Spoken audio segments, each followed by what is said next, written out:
നമ്മൾ വിശ്വാസത്തിൽ ഉറയ്ക്കാതെ കൊണ്ടാണ് കർത്താവ് കാലങ്ങൾക്ക് മുൻപേ ദൈവവചനത്തിലൂടെ നമ്മളോട് ദൈവവചനം തന്നെ ഭക്തന്മാരിലൂടെ എഴുതി വെച്ചിരിക്കുന്നത്. 2 or 3 പേർ എൻ്റെ നാമത്തിൽ എവിടെ കൂടിയിരുന്നാലും അവരുടെ മധ്യേ വാസം ചെയ്യുന്നത്. ഒരു കാലത്ത് 21 ദിവസത്തെ വാസ പ്രാർത്ഥനയൊക്കെ ഒരു വീട്ടിലോ ചർച്ചുകളിലോ ഒക്കെ നടത്തിയാൽ ബന്ധക്കാരെ എല്ലാവരെയും വിളിക്കും, സഭക്കാരെ മൊത്തം വിളിക്കും, അയൽവക്കത്തുള്ള അടുത്ത സഭകളിൽ നമ്മളെ ചർച്ച് നമ്മൾ ഹല്ലേലൂയ മറ്റുള്ള വിശ്വാസ കുടുംബങ്ങളുമായി ഏറ്റവും അടുത്ത് സഹകരിക്കുന്ന അവർ പോകുന്ന ചർച്ചുകളിൽ നോട്ടീസൊക്കെ കൊടുത്താൽ വെച്ച് നമ്മൾ ആൾക്കാരെ ഒരുപാട് കൂട്ടുവാൻ നോക്കും. ഇന്നത്തെ കാലത്ത് നമ്മൾ ചർച്ചക്കാരോട് പോലും പറയും എല്ലാവരും ഒന്നും വരണ്ട, ഞങ്ങൾ 6-7 പേര് മാത്രമേ ഇരിക്കുന്നുള്ളൂ, നിങ്ങൾ തോനെ പേര് വരണ്ട. പ്രത്യേകിച്ച് ഒരു ദൈവദാസൻ കൂടെ ഉണ്ടെന്ന് പറഞ്ഞാൽ കഴിഞ്ഞ രാത്രി ദൈവദാസൻ പറഞ്ഞ പോലെ ആള് കൂടുമെന്ന് പറഞ്ഞ പോലെ നമ്മൾ അന്നേരം പറയും ആളെ കൂടണ്ട, ഞങ്ങൾ കുറച്ചു പേരിരുന്ന് പ്രാർത്ഥിക്കാനാണ് ആഗ്രഹിക്കുന്നത് എന്ന് പോലും പറയുന്ന ഒരു സാഹചര്യത്തിൽ കർത്താവ് നമ്മളെ കൊണ്ട് തിരിക്കുന്നതിന്റെ പിന്നിലുള്ള രഹസ്യം എന്താണെന്ന് നമുക്ക് ആത്മീയ കാഴ്ചപ്പാടിൽ നമുക്ക് പറയുവാൻ കഴിയും.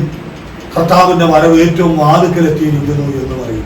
എന്നാൽ നമ്മുടെ ഈ കാലഘട്ടങ്ങളിൽ നമ്മുടെ ഒരു വാസപ്രാർത്ഥനയ്ക്ക് എത്ര പേർക്ക് ആത്മാർത്ഥതയോടെ എത്തിച്ചേരുവാൻ കഴിയുമെന്ന് ചോദിച്ചു കഴിഞ്ഞാൽ എല്ലാവർക്കും വളരെ തിരക്കുകളും പ്രയത്നങ്ങളും ചെയ്ത് വളരെ കഷ്ടപ്പെട്ടിട്ടാണ് ഓരോരുത്തരും ഓടിയെത്തുന്നത്. ആത്മഭാരത്തോടെ ഓടിയെത്തുന്ന ദൈവജനത്തിന് വേണ്ടി, ആവശ്യബോധത്തോടെ ഓടിയെത്തുന്ന ജനത്തിന് വേണ്ടി കർത്താവ് ഹല്ലേലൂയ പ്രവർത്തിക്കാതിരിക്കുമോ എന്ന് ചോദിക്കുന്നത് പോലെ ഹല്ലേലൂയ ഞാനും വിശ്വസിക്കുന്നുണ്ട്. ആവശ്യബോധത്തോട് ഓടിയെത്തി ഹല്ലേലൂയ ഞങ്ങൾ വരുന്നുണ്ടെന്ന് പറഞ്ഞേ വെച്ച് ഓടിയെത്തുന്ന ഒരു ജനത്തിന് വേണ്ടി ഹല്ലേലൂയ പ്രവർത്തിപ്പാൻ കഴിയുന്ന ഒരു ദൈവമാണ് നമ്മുടെ മധ്യേ ആയിരിക്കുന്നു എന്ന് എനിക്കും പറയുവാൻ കഴിയും. Amen hallelujah. പ്രിയ ദൈവദാസന്റെ പിതാവ് ഇവിടെ കടന്നു വന്ന് ശുശ്രൂഷിച്ചിട്ടുണ്ട്. വളരെ അനുഗ്രഹിക്കപ്പെട്ട ദൈവവചന ശുശ്രൂഷയൊക്കെയും ഞങ്ങൾ ഓർക്കുന്നുണ്ട്. ഞങ്ങളുടെ ജീവിതത്തിൽ അനുഗ്രഹമായിരുന്നു. ഇവിടെ ഒരു ഓൾനൈറ്റ് നടന്നപ്പോൾ അന്നത്തെ മീറ്റിങ്ങിന് വൈകുന്നേരത്തെ മീറ്റിങ്ങിന് ഹല്ലേലൂയ ദൈവവചനം ശുശ്രൂഷിപ്പാൻ ഓടിയെത്തി. ഹല്ലേലൂയ വളരെ കഷ്ടപ്പാടുകളുടെ നടുവിലും ഒരുപാട് തിരക്കുകളുടെ നടുവിലും ഇന്ന് പകൽക്കാലം ഹല്ലേലൂയ ദൈവദാസന് ഓടിയെത്തി. ഇന്നലെ വിളിച്ചപ്പോഴും പറഞ്ഞു ഏതെങ്കിലും കാരണവശാൽ നമ്മുടെ അധികാരികൾ ആരെങ്കിലും തടഞ്ഞാൽ മാത്രമേ ഉള്ളൂ വരാനൊക്കാത്തത്, ഇല്ലെങ്കിൽ തീർച്ചയായും വരുമെന്ന് പറഞ്ഞപ്പോൾ ഞങ്ങൾ പ്രാർത്ഥനയോടുകൂടി ആയിരുന്നു.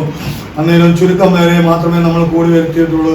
അതിന്റെ പിന്നിലുള്ള രഹസ്യം എന്താണെന്ന് ചോദിച്ചാൽ ഇന്നത്തെ സാഹചര്യമാണ്. ഇന്നത്തെ സാഹചര്യത്തിൽ ആള് കൂടുവാൻ കഴിയാത്തൊരു സാഹചര്യമാണെങ്കിലും 21 ദിവസത്തെ വാസപ്രാർത്ഥനകളുടെ ലാസ്റ്റ് ദിവസത്തിൽ ദൈവദാസന്മാരിൽ നിന്നുള്ള ദൂതുകൾ കേൾക്കുവാൻ നമ്മൾ ആഗ്രഹത്തോടുകൂടി ആയിരിക്കുന്നു.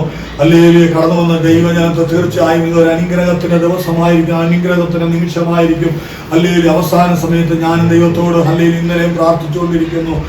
ഇന്ന് രാത്രിയിലും പ്രഭാതത്തിലും ഹല്ലേലൂയ ഈ സമയത്തും പ്രാർത്ഥിച്ചുകൊണ്ടിരിക്കുന്നു. കർത്താവേ ഹല്ലേലൂയ വാസപ്രാർത്ഥന ഹല്ലേലൂയ നമ്മൾ പുറമേ നോക്കുമ്പോൾ ഹല്ലേലൂയ നമ്മുടെ ഹല്ലേലൂയ പ്രത്യേകിച്ച് പറഞ്ഞാൽ എൻ്റെ കുടലുകൾ മുറിഞ്ഞെന്നില്ല ചുരുങ്ങിക്കൊണ്ടിരിക്കുന്ന ഈ സമയങ്ങളിൽ ദൈവവചനത്തിന്റെ ആഴത്തിൽ നമ്മൾ കേൾക്കുമ്പോൾ പുറമേയുള്ള മനുഷ്യൻ ഹല്ലേലൂയ നാൾക്ക് നാൾ ക്ഷയിച്ചാലും അകമേയുള്ള മനുഷ്യൻ ഹല്ലേലൂയ നാൾക്ക് നാൾ പുഷ്ടി പ്രാപിക്കുന്ന വചനപ്രകാരം ഈ നാളുകളിൽ ഒരു പുഷ്ടിയോടും ആരോഗ്യത്തോടും ബലത്തോടും കൂടെ ആയിരിക്കുന്നു. ഞാൻ ഹല്ലേലൂയ വിചാരിക്കുകയായിരുന്നു ഇത് 21 തീർന്നു വെച്ചത് 40 പോയാൽ എന്താ എന്ന് ആഗ്രഹമുണ്ട്. പക്ഷെങ്കിൽ സാഹചര്യം നമ്മളെ അനുവദിക്കുന്നില്ല. ഞങ്ങൾ രാവിലെ പറയുകയായിരുന്നു 40 പോകുവാനുള്ള ആരോഗ്യം ശാരീരിക പുഷ്ടിയുണ്ട്, ആത്മാവിന്റെ പുഷ്ടിയുണ്ട്. എന്നാൽ സാഹചര്യം നമുക്ക് വകവെക്കുന്നില്ല. കാര്യം എന്ന് പറഞ്ഞാൽ ഒന്ന് ജോലിയോടുള്ള ബന്ധത്തിൽ മുൻപോട്ട് നീങ്ങണം. അപ്പോൾ തന്നെ 2 സാഹചര്യങ്ങൾ എന്ന് പറഞ്ഞാൽ ഇതെങ്ങനെ മുന്നോട്ട് പോകുമെന്ന് നമുക്ക് തന്നെ അറിയത്തില്ല. അടുത്ത നിമിഷം നമ്മുടെ മുമ്പിൽ എന്ത് സംഭവിക്കുമെന്ന് നമുക്കറിയത്തില്ല.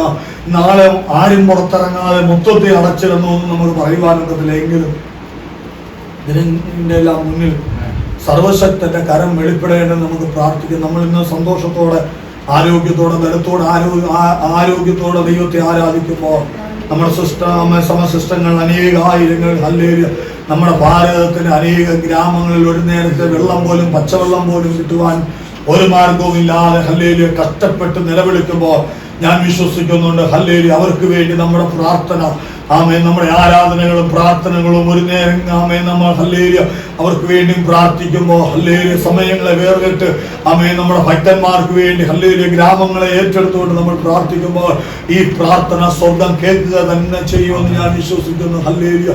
ദാനിയേലിന്റെ പ്രാർത്ഥനയുടെ മുമ്പിൽ ഹല്ലേലൂയ ഇസ്രായേൽ ജനത്തിന് വേണ്ടി ഒരു വലിയ ഉറവ പുറപ്പെടുവിച്ചുവെങ്കിൽ ഹല്ലേലൂയ, നമ്മുടെ ഈ ചെറിയ പ്രാർത്ഥനയുടെ ദൈവത്തിന്റെ ഹല്ലേലൂയ ഒരു ആത്മമായി പെയ്തിറങ്ങുമ്പോൾ അത് ഹല്ലേലൂയ ആത്മാവിന്റെ ഒരു വലിയ അഭിഷേകമായി തീരുമെന്നാണ് ഞാൻ വിശ്വസിക്കുന്നത്. ഭാരതം വലിയൊരു പ്രതിസന്ധികളിലൂടെ നീങ്ങിക്കൊണ്ടിരിക്കുമ്പോൾ ആർക്കും ഹല്ലേലൂയ ഭരണാധികാരികൾ പോലും അങ്ങോട്ടും ഇങ്ങോട്ടും കുറ്റം പറഞ്ഞുകൊണ്ടിരിക്കുമ്പോൾ ആർക്കും ഇതിനെ ഹല്ലേലൂയ നിയന്ത്രിക്കാൻ കഴിയാത്തൊരു സാഹചര്യങ്ങളിൽ എത്തിയിരിക്കുമ്പോൾ ആമേൻ, നമ്മുടെ ഉപവാസ പ്രാർത്ഥനയുടെ 20ാമത്തെ ദിവസത്തെ പ്രാർത്ഥനയും അവമേ നമ്മുടെ ഭരണകൂട്ടത്തോടത്തെ ചലിപ്പിക്കുന്നതായി തീരട്ടെ. ഹല്ലേലൂയ, അവർ പറയണം ഹല്ലേലൂയ ഞങ്ങളാൽ ഒന്നും ചെയ്യുവാൻ കഴിയത്തില്ല, പ്രാർത്ഥിക്കുന്നവരെ കൊണ്ടുവരുവാൻ പറയുന്ന ഒരു സാഹചര്യം ഉണ്ടാകണം. ഹല്ലേലൂയ, ആത്മാവിൽ കയറി പ്രാർത്ഥിപ്പാൻ, ആത്മശക്തിയോടെ പ്രാർത്ഥിപ്പാൻ ഭക്തന്മാരെ ഈ നാളുകളിൽ ഒരുക്കിയെടുക്കട്ടെ എന്നുള്ള ആത്മാർത്ഥമായ പ്രാർത്ഥനയോടുകൂടെ ആമേൻ ഹല്ലേലൂയ നമ്മുടെ മുമ്പിലായിരിക്കുന്ന ദൈവദാസന് ഹല്ലേലൂയ പൂർണ്ണ സ്വാതന്ത്ര്യത്തോടുകൂടെ ഹല്ലേലൂയ ഇന്നത്തെ ഹല്ലേലൂയ ചുരുക്കമ്മയുടെ നടുവിലും ആത്മാവിന്റെ വലിയ സാന്നിധ്യം ഹല്ലേലൂയ പകരപ്പെടുമ്പോൾ നമ്മൾ പ്രാർത്ഥനയോടുകൂടെ ആയിരുന്നാൽ ഞാൻ വിശ്വസിക്കുന്നുണ്ട് ചുരുക്കമ്മയ്ക്ക് ഒരു ചുരുങ്ങിയ മെസ്സേജ് കൊടുക്കാതെ ചുരുക്കമ്മയുടെ മുമ്പിൽ ഒരു വലിയ നിറവിന്റെ ആത്മനിറവിന്റെ ഹല്ലേലൂയ ഒരു അഭിഷേകമായി തീരുവാൻ നമ്മൾ ചുരുക്കമ്മേരായി പ്രാർത്ഥിക്കുമ്പോൾ ഒരു ആത്മനിറവുണ്ടാകുന്നത് നമ്മുടെ കയ്യിലാണ്. ഹല്ലേലൂയ, ആത്മനിറവുണ്ടാകുവാൻ നമ്മൾ സമർപ്പണത്തോടുകൂടി ആയിരിക്കുമ്പോൾ അതിശക്തമായ ഒരു ഉണർവിനായി ദൈവദാസനെ ഉപയോഗിക്കട്ടെ എന്നുള്ള ആത്മാർത്ഥമായ പ്രാർത്ഥനയോടുകൂടി ഞാൻ എൻ്റെ വാക്കിൽ നിൽക്കുന്ന ദൈവദാസനെ അമ്മയെ ഹല്ലേലൂയ ശുശ്രൂഷയ്ക്കായി ക്ഷണിക്കുന്ന പൂർണ്ണ സ്വാതന്ത്ര്യത്തോടെ ശുശ്രൂഷിപ്പാനുള്ള സാഹചര്യമുണ്ട്. അവിടെ ഒന്നിനും ഒരു ശുശ്രൂഷയ്ക്കും വിലക്ക് ഒന്നുമില്ലാതെ ഹല്ലേലൂയ നമ്മൾ ദൈവസ്ഥനായിരിക്കുമ്പോൾ ദൈവത്തിന്റെ അഭിഷേകം തന്നെ മേൽ വ്യാപരിക്കട്ടെ എന്നുള്ള പ്രാർത്ഥനയോടുകൂടി ഞാൻ എൻ്റെ വാക്കിൽ നിൽക്കുന്നു. ഇവിടെ ആയിരിക്കുന്ന മാതാപിതാക്കൾ, പ്രിയ സഹോദരന്മാർ, ഇവരെയൊക്കെ ഓർത്ത് ദൈവത്തിന് മഹത്വം ഗ്രഹിക്കുന്നു. ഈ ചില ദിവസങ്ങളായി കണ്ടിന്യൂ ആയിട്ട് ഇങ്ങനെ പ്രാർത്ഥന ഇവിടെ നടക്കുന്ന ഇന്നലെ വൈകിട്ട് ഇങ്ങനെ അറിയുവാനിടയായിരുന്നു. അതിനുള്ള ബന്ധത്തിൽ ഈ ഭവനത്തോട് ബന്ധത്തിൽ പ്രിയ അറിയിച്ചാനുള്ള ബന്ധത്തിൽ ഒരുമിച്ച് കടന്നു വരുവാൻ സർവശക്തനായ ദൈവം ഒരുക്കിയ നല്ല അവസരങ്ങളെ ഓർത്ത് കർത്താവിന് സ്തോത്രം ചെയ്യുന്നു. ഈ 2 ദിവസം നമുക്ക് സാഹചര്യം പ്രത്യേകമായി അനുകൂലമല്ല എങ്കിലും ഈ പ്രതികൂലമായ സാഹചര്യത്തിന്റെ നടുവിലും ദൈവസന്നിധി 21 ദിവസം ദൈവസന്നിധി ഇരിപ്പാൻ പ്രാർത്ഥിപ്പാനൊക്കെ ദൈവമക്കൾക്ക് ദൈവം നൽകിയ എല്ലാ ആത്മീയ പ്രോത്സാഹനങ്ങൾക്കും പ്രചോദനങ്ങളെയും ഓർത്ത് കർത്താവിന് സ്തോത്രം ചെയ്യുന്നു. അവിടെ ഇവിടെയൊക്കെ സഭാ ഹോളുകൾ അടയപ്പെട്ട് പ്രാർത്ഥനയുടെ അനുഭവങ്ങൾ കുറവ് സംഭവിച്ചുകൊണ്ടിരിക്കുമ്പോൾ വേണ്ട വിധത്തിൽ ഉപവാസ പ്രാർത്ഥനകളൊക്കെ നമ്മുടെ സഭാ കൂടിവരവുകളിൽ നടക്കാതിരിക്കുമ്പോൾ നമ്മുടെ ഭവനാന്തരീക്ഷങ്ങൾ ആത്മീയ ആലയങ്ങളാക്കി മാറ്റി അതിൻ്റെ ഉള്ളറകളിൽ ദൈവത്തെ ആരാധിപ്പാനും ഉപസിപ്പാനും വ്യക്തിപരമായി ദൈവവുമായി ബന്ധപ്പെടുവാനും കണ്ടുവരുവാനും ദൈവമക്കൾക്ക് നൽകുന്ന നല്ല പ്രചോദനങ്ങൾക്കായി ദൈവീ ആലോചനകളെ ഓർത്ത് കർത്താവിന്റെ സ്തോത്രം ചെയ്യുന്നു. ഈ ഭവനത്തിലായിരിക്കും പ്രിയ ചാനൊക്കെ ഉപവാസത്തോടെ ആയിരിക്കും അറിയുന്നല്ലോ. ആ ഉപവാസം ഏറ്റവും അനുഗ്രഹത്തിന് അത് കാരണമായി തീരേണ്ടതിന് ഞാൻ പ്രാർത്ഥിക്കുന്നു. അപ്പോൾ തന്നെ ഇവിടെ ആയിരിക്കുന്നു മറ്റ് സഹോദരന്മാർ, നിങ്ങൾ എല്ലാവരെയും ദൈവം അനുഗ്രഹിക്കട്ടെ. പ്രിയ ജോൺ സ്റ്റാൻ ഇന്ന് ഇവിടെ കാണുവാനിടയായിട്ടുണ്ട്. തന്നോടൊപ്പം ഒരുമിച്ചുള്ള ഈ ആത്മീയമായ പുതിയൊരു അനുഗ്രഹത്തിന് കാരണമാകട്ടെ. ആമേൻ, ഹല്ലേലൂയ. പ്രിയ ഇവിടെ ആയിരിക്കുന്ന പ്രിയ ചാനുമായിട്ട് ഞങ്ങൾ അധികം സംസാരിക്കാനിടയായി തന്നിട്ടില്ല. 1-2 മരണത്തോളം ബന്ധത്തിൽ റീശാനുള്ള ബന്ധത്തിൽ ഹോസ്പിറ്റലിലൊക്കെ വെച്ച് അങ്ങനെ കാണുവാനും സംസാരിക്കാനിടയായി തന്നിട്ടുണ്ട്. ഇവിടെ കടന്നു വരുന്ന സമയത്താണ് ഇങ്ങനെ ബന്ധത്തിന്റെ ഒരു ആഴങ്ങളിലേക്ക് സംസാരിക്കാനിടയായി തന്നത്.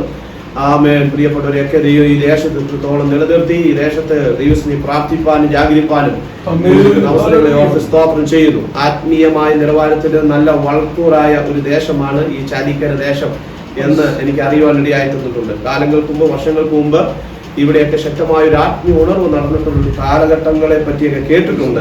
സ്തോത്രം. എൻ്റെ പിതാവൊക്കെ ഈ ദേശത്തൊക്കെ ധാരാളം സഭകളിൽ കടന്നു വന്ന് ശുശ്രൂഷിപ്പാൻ കടന്നു വന്നിട്ടുള്ള അനുഭവങ്ങളും വൈകിയ സമയങ്ങളുടെ മീറ്റിംഗ് കഴിഞ്ഞ് നടന്ന് 3-ാം നിലയുള്ള ഭാഗങ്ങളൊക്കെ വന്നിട്ടുള്ള ചരിത്രങ്ങളെ പറ്റിയൊക്കെ ഇങ്ങനെ കേട്ടിട്ടുണ്ടെങ്കിലും ഈ ദേശത്തിന്റെ ചില ഭാഗങ്ങളൊക്കെ ഞങ്ങൾക്ക് സഭയായിട്ട് 1-2-3 സഹോദരന്മാർ ഒരുമിച്ച് പരിശീലനങ്ങളൊക്കെ നടത്താൻ കഴിഞ്ഞിട്ടുണ്ട്. ഈ അപ്പലത്തിന്റെ ആ ഭാഗങ്ങളൊക്കെ നടത്താൻ കഴിഞ്ഞിട്ടുണ്ട്.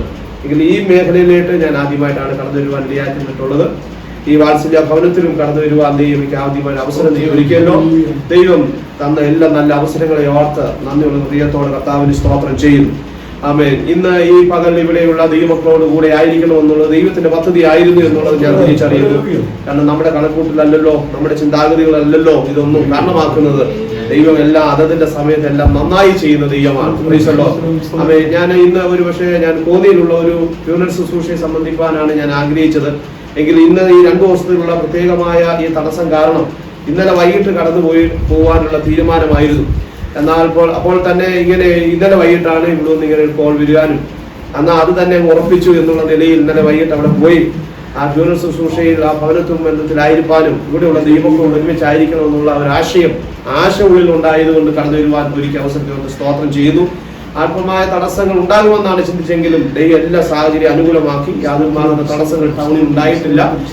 ഇവിടെ കടന്നു വന്ന് നിങ്ങൾ ഒരുമിച്ചായിരിക്കും വളരെ സന്തോഷമുണ്ട്. ആളുടെ പെരുപ്പമല്ല, ദൈവജനത്തിന്റെ ഒരുക്കത്തിലാണ് ദൈവം പ്രവർത്തിക്കുന്നത്. ആമേൻ, ഹല്ലേലൂയ. ഞാൻ ഒരൊറ്റ വ്യക്തിയുടെ നടുവിലും ദൈവജനം ശുശ്രൂഷിച്ചിട്ടുണ്ട്, ആയിരങ്ങളുടെ നടുവിൽ ശുശ്രൂഷിച്ചിട്ടുണ്ട്, 10 പേരുടെ നടുവിൽ ശുശ്രൂഷിച്ചിട്ടുണ്ട്. ആമേൻ, ഹല്ലേലൂയ. ഒറ്റ വീടിന്റെ അകത്ത് കുടുംബക്കാർ മാത്രമുള്ളിടത്തും ദൈവജനം ശുശ്രൂഷിച്ചിട്ടുണ്ട്. അതുകൊണ്ട് എനിക്ക് ആളുടെ പെരുപ്പമോ ഒന്നും വിഷയമൊന്നുമില്ല. ഏത് സാഹചര്യത്തിലും എപ്പോഴും ഒരുക്കപ്പെട്ടുള്ളവരായിരിക്കണം ഒരു ദൈവദാസൻ എന്നുള്ള നിലയിലുള്ള ആ ഒരു ചിന്താഗതി എന്റെ ഉള്ളിൽ ഇരിക്കുന്നത് കൊണ്ട് ഏത് സാഹചര്യത്തിലും ആകാംക്ഷയോടിരിക്കുന്ന ദൈവജനത്തിന്റെ നടുവിൽ പോയി സമയം കിട്ടുമ്പോഴൊക്കെ ഇരിക്കണം, പ്രാർത്ഥിക്കണം, അതിന് സന്ദേശം നൽകാൻ അവസരം ഉണ്ടെങ്കിൽ സന്ദേശം നൽകണം എന്നുള്ളതാണ് എൻ്റെ ഉള്ളിലെ ആഗ്രഹം.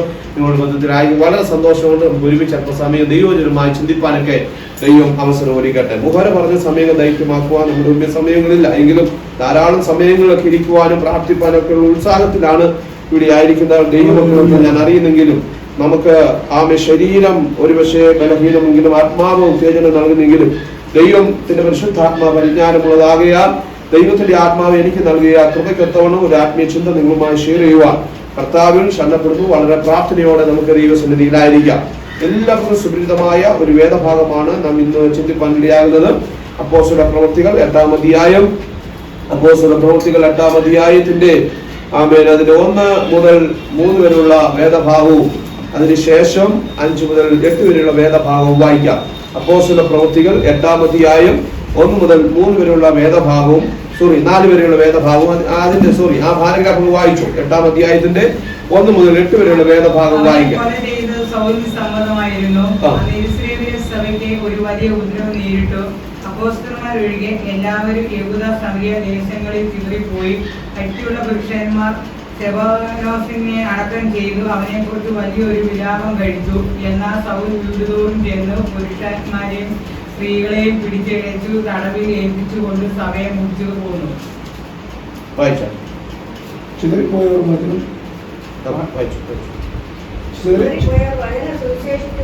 അവരോട് സഞ്ചരിച്ചു.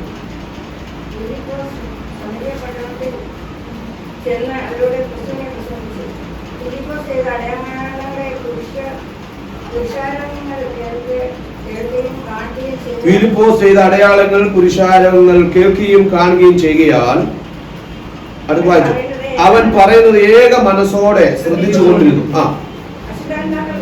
അശുദ്ധാത്മാക്കൾ ബാധിച്ച പലരിൽ നിന്നും അവ ഉറക്കെ നിലവിളിച്ചുകൊണ്ട് പുറപ്പെട്ടു. അടുത്ത വാക്യം, അനേക പക്ഷപാതക്കാരും ഉടന്തരും സൗഖ്യം പ്രാപിച്ചു. 8-ാം വാക്യം, അങ്ങനെ ആ പട്ടണത്തിൽ വലിയ സന്തോഷം ഉണ്ടായി. സ്തോത്രം.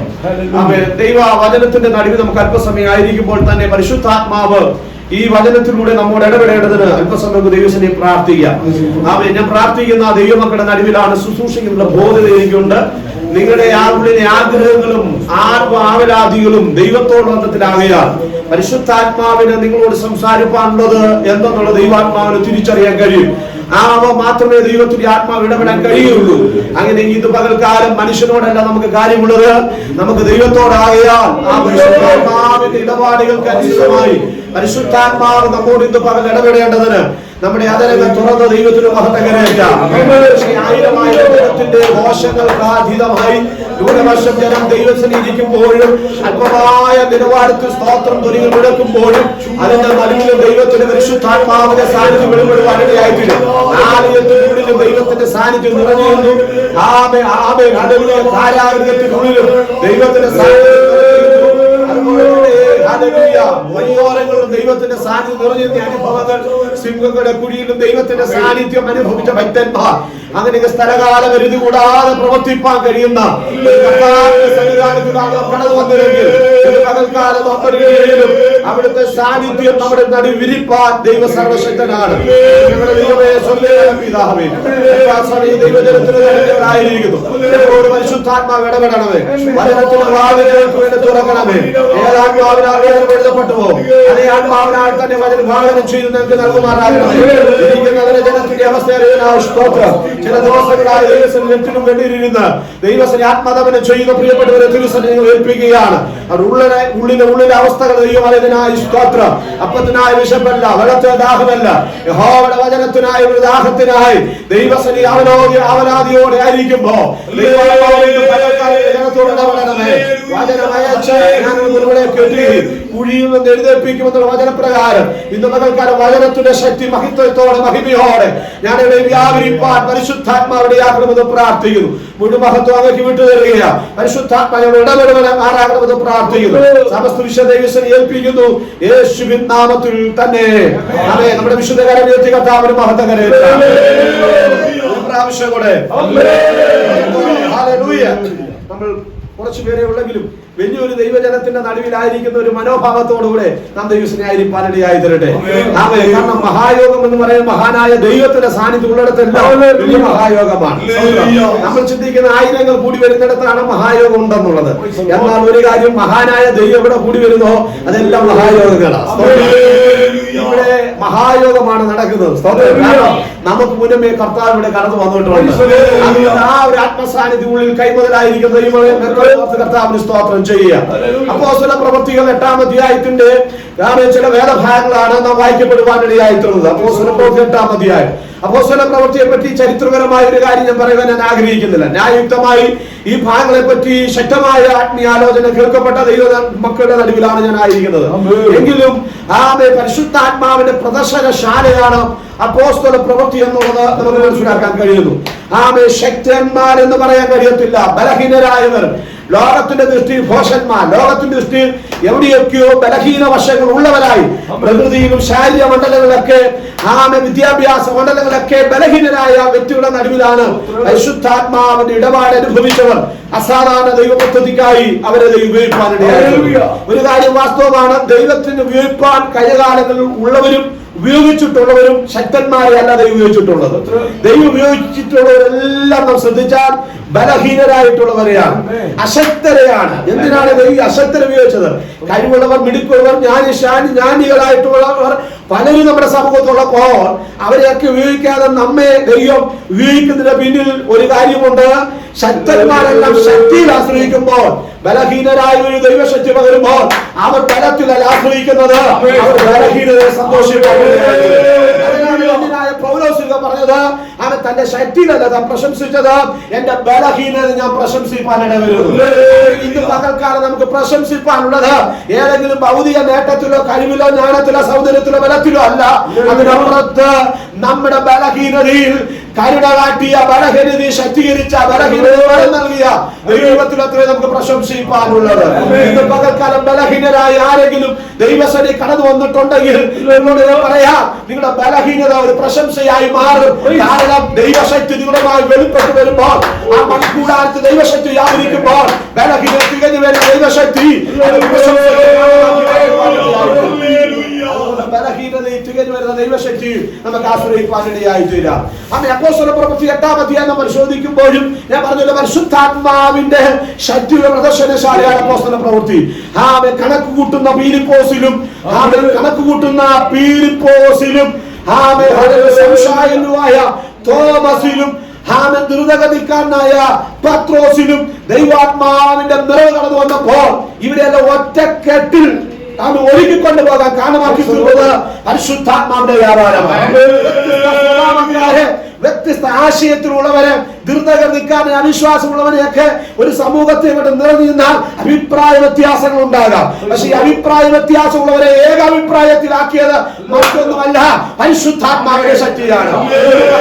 ആത്മാവിൽ ദൂത് പറയാ, ഏത് മനോഭാവത്തിലിരിക്കുന്ന ജനത്തെയും ഒരേ മണ്ഡലത്തിൽ കുട്ടിയോജിപ്പിച്ച് ഒരേ ആശയത്തിൽ കൊണ്ടെത്തിക്കാൻ കഴിയുന്നത് ദൈവത്തിന്റെ പരിശുദ്ധാത്മാവിന്റെ ശക്തിയാണ്. നമുക്ക് വിധേയപ്പെടാൻ എന്താണുള്ളത്? പരിശുദ്ധാത്മാവിന്റെ ശക്തിയാലേ പരിശുദ്ധാത്മാവ് ഉദയപ്പെടുന്ന ദൈവമക്കൾ എവിടെയുണ്ടോ അവിടെ ഏക മനസ്സ് രൂപപ്പെടും, ഏക ഭാവം രൂപപ്പെടും, ഏക ആശയമായിരിക്കും. ആണല്ലോ അപ്പോസ്തല പ്രവൃത്തിയിൽ ഏകഭാവം കൊണ്ട് ഐക്യമത്യപ്പെട്ടവർ ഇരുന്ന സ്ഥലത്ത് ഒരുമിച്ച് കൂടി പ്രാർത്ഥിച്ചപ്പോൾ എന്താ സംഭവിച്ചത്? ഇരുന്ന സ്ഥലം കുലുങ്ങി എന്നാണ് ഇരുന്ന സ്ഥലം എന്ത് ചെയ്തു? കുലുങ്ങി. അവരെ കുലുക്കാൻ വന്ന പ്രതിസന്ധിയെ കുലുക്കത്തൊക്കെ വേണം സാഹചര്യങ്ങളെ കുലുക്കുവാൻ ഇടയായിട്ടുണ്ട്. സാഹചര്യങ്ങളിൽ ചാഞ്ചാടുന്ന മനസ്സിന് സ്ഥിതികൾ കൂടെ ഉടമസ്ഥരായ വ്യക്തികളാണ്. പക്ഷെ സാഹചര്യങ്ങളെ കുലുക്കുവാൻ കാരണമാക്കി തീർത്തത് ഭിന്നഭിപ്രായത്തിരുന്നത് കൊണ്ടല്ല, ഏകഭാവത്തിൽ ഐക്യമത്യത്തിൽ സാഹചര്യങ്ങളെ കുലുക്കുന്നവരാക്കി മാറ്റി. നിങ്ങൾ ശ്രദ്ധിക്കൂ, ഈ അപ്പോസ്തല പ്രവൃത്തി വലിയ അതിമഹത്തായ വായ്ത്തത്വം ഉണ്ടായിരുന്നു. അതിമഹത്തായ വായ്ത്തത്വം എന്താണ്? അതിമഹത്തായ വായ്ത്തത്വം എന്ന് പറഞ്ഞാൽ ഈ ലോകത്തിന്റെ ഏതെങ്കിലും മണ്ണല്ല, ഈ ലോകത്തിന്റെ ഏതെങ്കിലും ഭൗതികമായ വായ്ത്തത്വമല്ല. നമ്മൾ പലപ്പോഴും വായ്ത്തത്വം എന്ന് പറയുന്നത് ഏതെങ്കിലും ഭൗതിക കാര്യങ്ങൾക്കാണ് വായ്ത്തത്വം എന്ന് പറയുന്നത്. മക്കളുടെ കാര്യം, ഭാവി കാര്യം, അവരുടെ ജോലി സാധ്യതകൾ, ഏതെങ്കിലും ഭൗതിക വിഷയങ്ങളോട് ബന്ധത്തുള്ള വിഷയങ്ങളാണ് നമ്മൾ പലപ്പോഴും വായ്ത്തത്വങ്ങൾ എന്ന് പറയുന്നത്. എന്നാൽ പുതിയ നിയമ കാഴ്ചപ്പാടിൽ വായ്ത്തത്വം എന്ന് പറയുന്നത് നമ്മുടെ ചിന്താഗതിയെ മാറ്റിമറിക്കുന്നതാണ്. വായ്ത്തത്വം എന്ന് പറയുന്നത് ഒരു ആത്മീയന് ദൈവം നൽകിയ വായ്ത്തത്വം ഈ ലോകത്തിൽ ഏതെങ്കിലും ഭൗതികതയല്ല. അടിനിമ കാലഘട്ടം നമ്മൾ ശ്രദ്ധിക്കുമ്പോൾ ദൈവത്തിന്റെ ദാസനായ അബ്രഹാമിന്റെ മകന് വേണ്ടി പെണ്ണ് കാണാൻ പോയ എലിയാസർ തന്റെ യജമാനെ പറ്റി ഒരു വലിയ വർണ്ണന വർണ്ണിക്കുന്നുണ്ട്. ആ വർണ്ണന ഇപ്രകാരമാണ്: എന്റെ യജമാനന് അസംഖ്യ ദാസിദാസന്മാരും കന്നുകാലികളും എന്നൊക്കെ പറഞ്ഞിട്ട് അടുത്തൊരു പദപ്രകാരമാണ് ആ ദൈവം എന്റെ യജമാനെ ഏറ്റവും അധികം അനുഗ്രഹിച്ചു.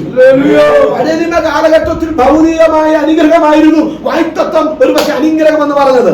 എന്നാൽ ആ കാഴ്ചപ്പാടൊക്കെ മാറി പുതിയ നിയമ തലത്തിൽ കടന്നു വന്നപ്പോൾ ആ കാഴ്ചപ്പാടിന് വ്യത്യാസം വന്നു. ഈ ലോകത്തിന്റെ മണ്ണിനും ഈ ലോകത്തിന്റെ പെണ്ണിനും ഈ ലോകത്തിന്റെ ഏതെങ്കിലും വസ്തുവകയ്ക്കുള്ളിൽ എന്തെങ്കിലും ഒക്കെ മുള്ളുണ്ട്. ഒറ്റ വാക്കിൽ പറഞ്ഞാൽ ഈ ലോകത്തിന്റെ വായ്ത്തത്വത്തിനകത്ത് മുള്ളുണ്ട്. ഇത് മാറ്റിയിട്ട് വായ്ത്തത്വം നിവർത്തിക്കണം അനുഭവിക്കാൻ നോക്കിയാൽ പറ്റേയില്ല. ഒന്നുകൂടെ പറയാം, ഭൗതിക ഇസ്രായേലിന് വായ്ത്തദേശമായ കനാൻ ദൈവം കൊടുക്കുമ്പോൾ തന്നെ അവിടെ അനാക്യമല്ലന്മാരുണ്ടായിരുന്നു. ശ്രദ്ധിച്ചോ, അനാക്യമല്ലന്മാരുണ്ടായിരുന്നു. ഈ അനാക്യമല്ലന്മാരെ കീഴടക്കിയ ശേഷമാണ് അവർക്ക് എന്ത് ചെയ്യുന്നത്? വായ്ത്തദേശത്തിൽ നന്മ അനുഭവിക്കാൻ കഴിയത്തുള്ളൂ. വായ്ത്തത്വം കൊടുത്തപ്പോൾ ഇതിനെ നിശേഷം മുടിപ്പിച്ചിട്ട് പ്രബലശാലിയായ 17 ഏകദേശം കണക്കനുസരിച്ച് നോക്കിയാൽ 17 ജാതീയ ശക്തിയുടെ നടുവിലാണ് കനാൻ ഇരിക്കുന്നത്. ഓരോ ദേശം കടന്നു വരുമ്പോൾ ഓരോ ജാതിയോട് പോരാടിയാൽ മതിയായിരുന്നു. വായ്ത്തദേശത്ത് വന്നപ്പോൾ 17 ശക്തിയോട് പോരാടണമായിരുന്നു. നിങ്ങൾ ശ്രദ്ധിച്ചോ, ഒരൊറ്റ കാര്യം ശ്രദ്ധിച്ചോണം, ഏതൊരു വായ്ത്തത്വത്തിന്റെ അകത്തൊരു മുള്ളുണ്ട്. ഏത് ലോകത്തിന്റെ ഏതൊരു ഭൗതിക വായ്ത്തത്തിനുള്ളിൽ ഒരു ഞെരുക്കമുണ്ട്. എന്തിനാണെന്നറിയാമോ? ഇത് നീ വെച്ചനുഭവിക്കുമ്പോഴും ഇത് ഹാമിൻ ദേശമാണെന്ന് പറയാൻ, ഇവിടെ നിന്നൊരു ഉറപ്പാണെന്ന് പറയാൻ, നീ അല്ല നിന്റെ ജീവിതം ഉറക്കിക്കിടക്കുന്ന പറയാൻ, നിന്നെ കൊണ്ട് പറയിപ്പിക്കാൻ സ്വന്തം ഒരുക്കിയതാണ് ഈ മുള്ള. ഇവിടെ സുരക്ഷിതം അനുഭവിക്കാൻ ആരെങ്കിലും നോക്കിയാൽ അത് അനുഭവിക്കാൻ കഴിയത്തില്ല. എന്തെങ്കിലും ഒരു മുള്ള ജീവിതത്തിലുണ്ട്. പൗലോസിന്റെ ജീവിതം പരിശോധിച്ച പൗലോസിന് പറയാൻ കഴിയുന്ന ഒരു കാര്യമുണ്ട്. അവൻ ശക്തമായി ശുശ്രൂഷ ചെയ്തവനാണ്. അവനും ഒരു മുള്ളു തമ്പുരാൻ കൊടുത്തു. ഒത്തിരി തലത്തിലൊക്കെ പറയാനുണ്ടെങ്കിലും ആ ഭാഗത്തെ വിവരിക്കുന്നില്ല. പക്ഷെ ഒരു കാര്യം, പൗലോസിനെ നടത്തിയത് മറ്റൊന്നുമല്ല, എന്റെ കൃപ നിനക്ക് മതി, എന്റെ കൃപ നിന്റെ ഈ ലോകത്ത് എന്തെങ്കിലും തലത്തിൽ സന്തോഷം അനുഭവിക്കാമെന്ന് പറയുന്ന മണ്ഡലങ്ങളിൽ എന്തെങ്കിലും വേദന ഉണ്ടെങ്കിൽ തളർന്നു പോകരുത്. നമ്മെ അതിന്റെ നടുവിൽ നിർത്തുന്ന ഒരു ദൈവശക്തിയുടെ കൃപയുണ്ട്. അത് വിശ്വസിക്കുന്ന എത്ര പേരുണ്ടെന്ന് എല്ലാം സൗഖ്യം വന്നിട്ട് എല്ലാം മാറിയിട്ട് കർത്താവിന് വേണ്ടി നിൽക്കാമെന്ന് പറഞ്ഞാൽ കാര്യം നടക്കത്തില്ല. സ്വത്രം ഇതൊക്കെ ഇരിക്കുമ്പോഴാണ് തമ്പുരാന് വേണ്ടി നിൽക്കേണ്ടത്. ഇതൊക്കെ നിൽക്കുമ്പോഴാണ് തമ്പുരാന് വേണ്ടി പോകേണ്ടത്.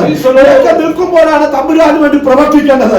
ഇതെല്ലാം നിൽക്കുമ്പോഴാണ് തമ്പുരാന് വേണ്ടി നിലനിൽക്കുവാൻ ദൈവം ആഗ്രഹിക്കുന്നത്. ഞാൻ വിഷയത്തിലേക്ക് വരട്ടെ.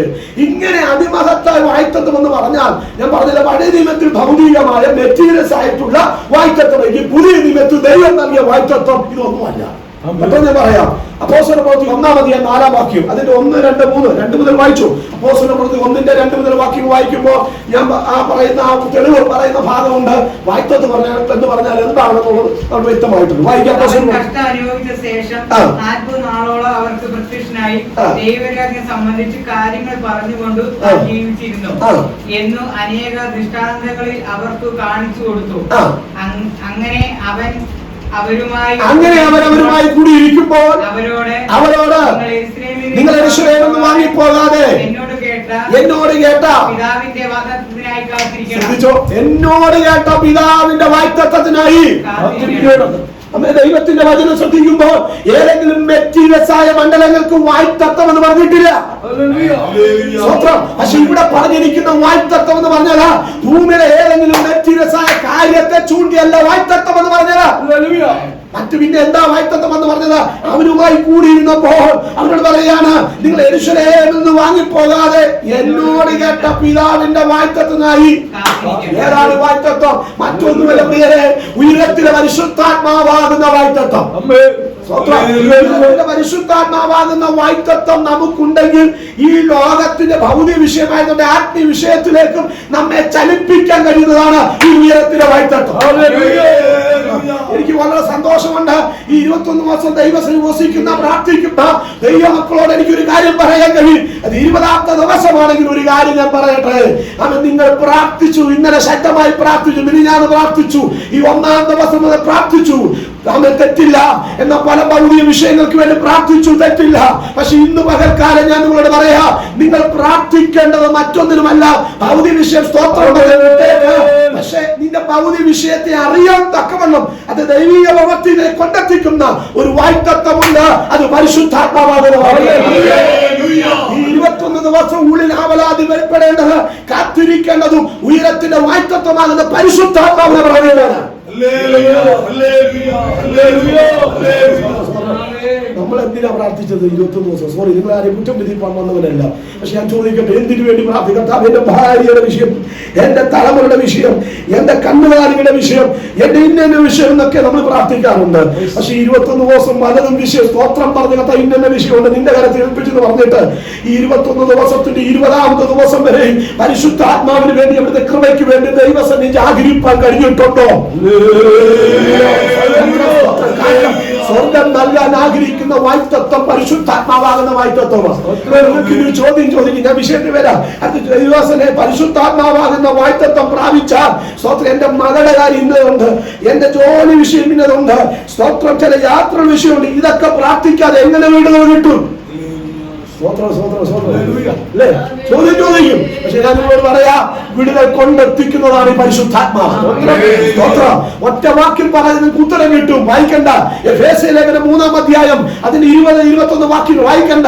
എന്നാൽ നാം ചോദിക്കുന്നതിലും നിനക്കുന്നതിലും അത്യന്തപരമായി, അടുത്ത പദം നൽകുവാൻ തക്കവണ്ണം അവിടെ അടിവരയിടണം. നമ്മിൽ വ്യാപരിക്കുന്ന ശക്തിയാൽ ചെയ്തെടുക്കാൻ കഴിയുന്നവന് സഭയിലും ക്രിസ്തുവേശുവിലും എന്നേക്കും തലമുറയായി മഹത്വം ഉണ്ടാകട്ടെ. അവൻ പറഞ്ഞ വാക്യത്തിനകത്ത് ഉത്തരം കിട്ടിയെന്ന് ഞാൻ വിശ്വസിക്കുക. എന്നാൽ നാം ചോദിക്കുന്നതിനും നിയമിക്കുന്നതിനും അത്യന്തപരമായി, ഇനി അടുത്ത പദം, നമ്മിൽ വ്യാപരിക്കുന്ന ദൈവശക്തിയാണ്.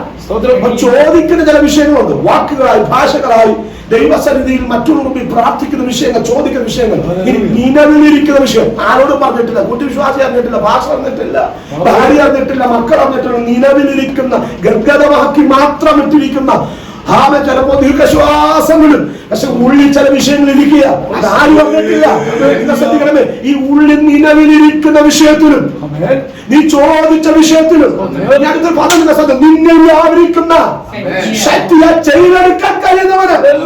അങ്ങനെയെങ്കിൽ ഇന്ന് പകൽക്കാലം കേവലം ചില വിഷയത്തിന് ഭൗതിക വിഷയം പറഞ്ഞ് സ്തോത്രം പറഞ്ഞു പോകുന്നതിനേക്കാൾ എന്നിൽ വിടുതൽ കൊണ്ടെത്തിക്കുന്ന ആത്മീയ ഭൗതിക വിഷയത്തിലേക്ക് ദൈവത്തെ കൊണ്ടെത്തിക്കുന്ന ആ താക്കോലാകുന്ന വായ്ത്തത്വത്തിന്റെ താക്കോലാകുന്ന പരിശുദ്ധാത്മാവിന് വേണ്ടിയാണ് നാം പ്രാർത്ഥിക്കേണ്ടത്. ഈ പരിശുദ്ധാത്മാവിനെ നീ പ്രാപിച്ചിട്ടുണ്ടെങ്കിൽ ഈ പരിശുദ്ധാത്മാവ് വ്യാപരിക്കും. മകളുടെ വിഷയത്തിൽ വ്യാപരിക്കേണ്ടതുപോലെ വ്യാപരിക്കും. അവൻ ജോലി വിഷയത്തിൽ വ്യാപരിക്കേണ്ടതുപോലെ വ്യാപരിക്കും.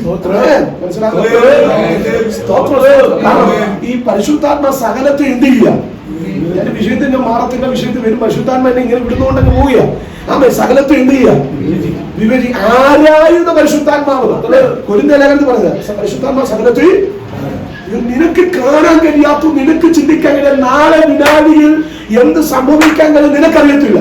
ആവശ്യം ജ്ഞാനം കൊണ്ട് കഴിയുന്നില്ല. പക്ഷെ നിന്റെ ഉള്ളിലിരിക്കുന്ന പരിശുദ്ധാത്മാവിനെ ആരായാൻ കഴിയുന്നുണ്ട്. അതിനാണ് ദൈവസേനയിൽ ഇരിക്കുന്ന ദൈവമക്കൾ ദൈവസേനയിൽ ഇരിക്കുമ്പോൾ നാളെ സംഭവിക്കാൻ പോകുന്ന ആത്മാവിൽ തിരിച്ചറിഞ്ഞ് പ്രാർത്ഥിക്കും. ലോകമത് ഇതെന്നാ പറയുന്ന ചിന്തിക്കും. പക്ഷെ ആത്മാവിൽ ആരായുമ്പോൾ നാളെ സംഭവിക്കാൻ പോകുന്ന ആത്മാവിൽ തന്നെ പ്രാർത്ഥിക്കും. ഇങ്ങനൊരു ആത്മാവിനെ ദൈവം നിന്റെ ഉള്ളിൽ തരാൻ ആഗ്രഹിക്കുമ്പോൾ ഈ പരിശുദ്ധാത്മാവിന് വേണ്ടി ദൈവസേന പ്രാർത്ഥിച്ച് ഇതിനെ ഏറ്റെടുക്കാനാണ് ദൈവം ഉപവാസത്തിൽ പകൽക്കാലം പരിശുദ്ധാത്മാവിന് വേണ്ടി ദൈവസേന കാത്തിരിക്കാൻ പ്രാർത്ഥിക്കാൻ എത്ര പേരുടെ അകത്തുണ്ട്. അത് ആൾക്കാരുടെ കൂട്ടമല്ല കേട്ടോ. ദൈവസേന കാത്തിരിക്കുന്നവരുടെ ഈ പരിശുദ്ധാത്മാവിനെ പകരാൻ ദൈവ സന്ദേശത്തിന്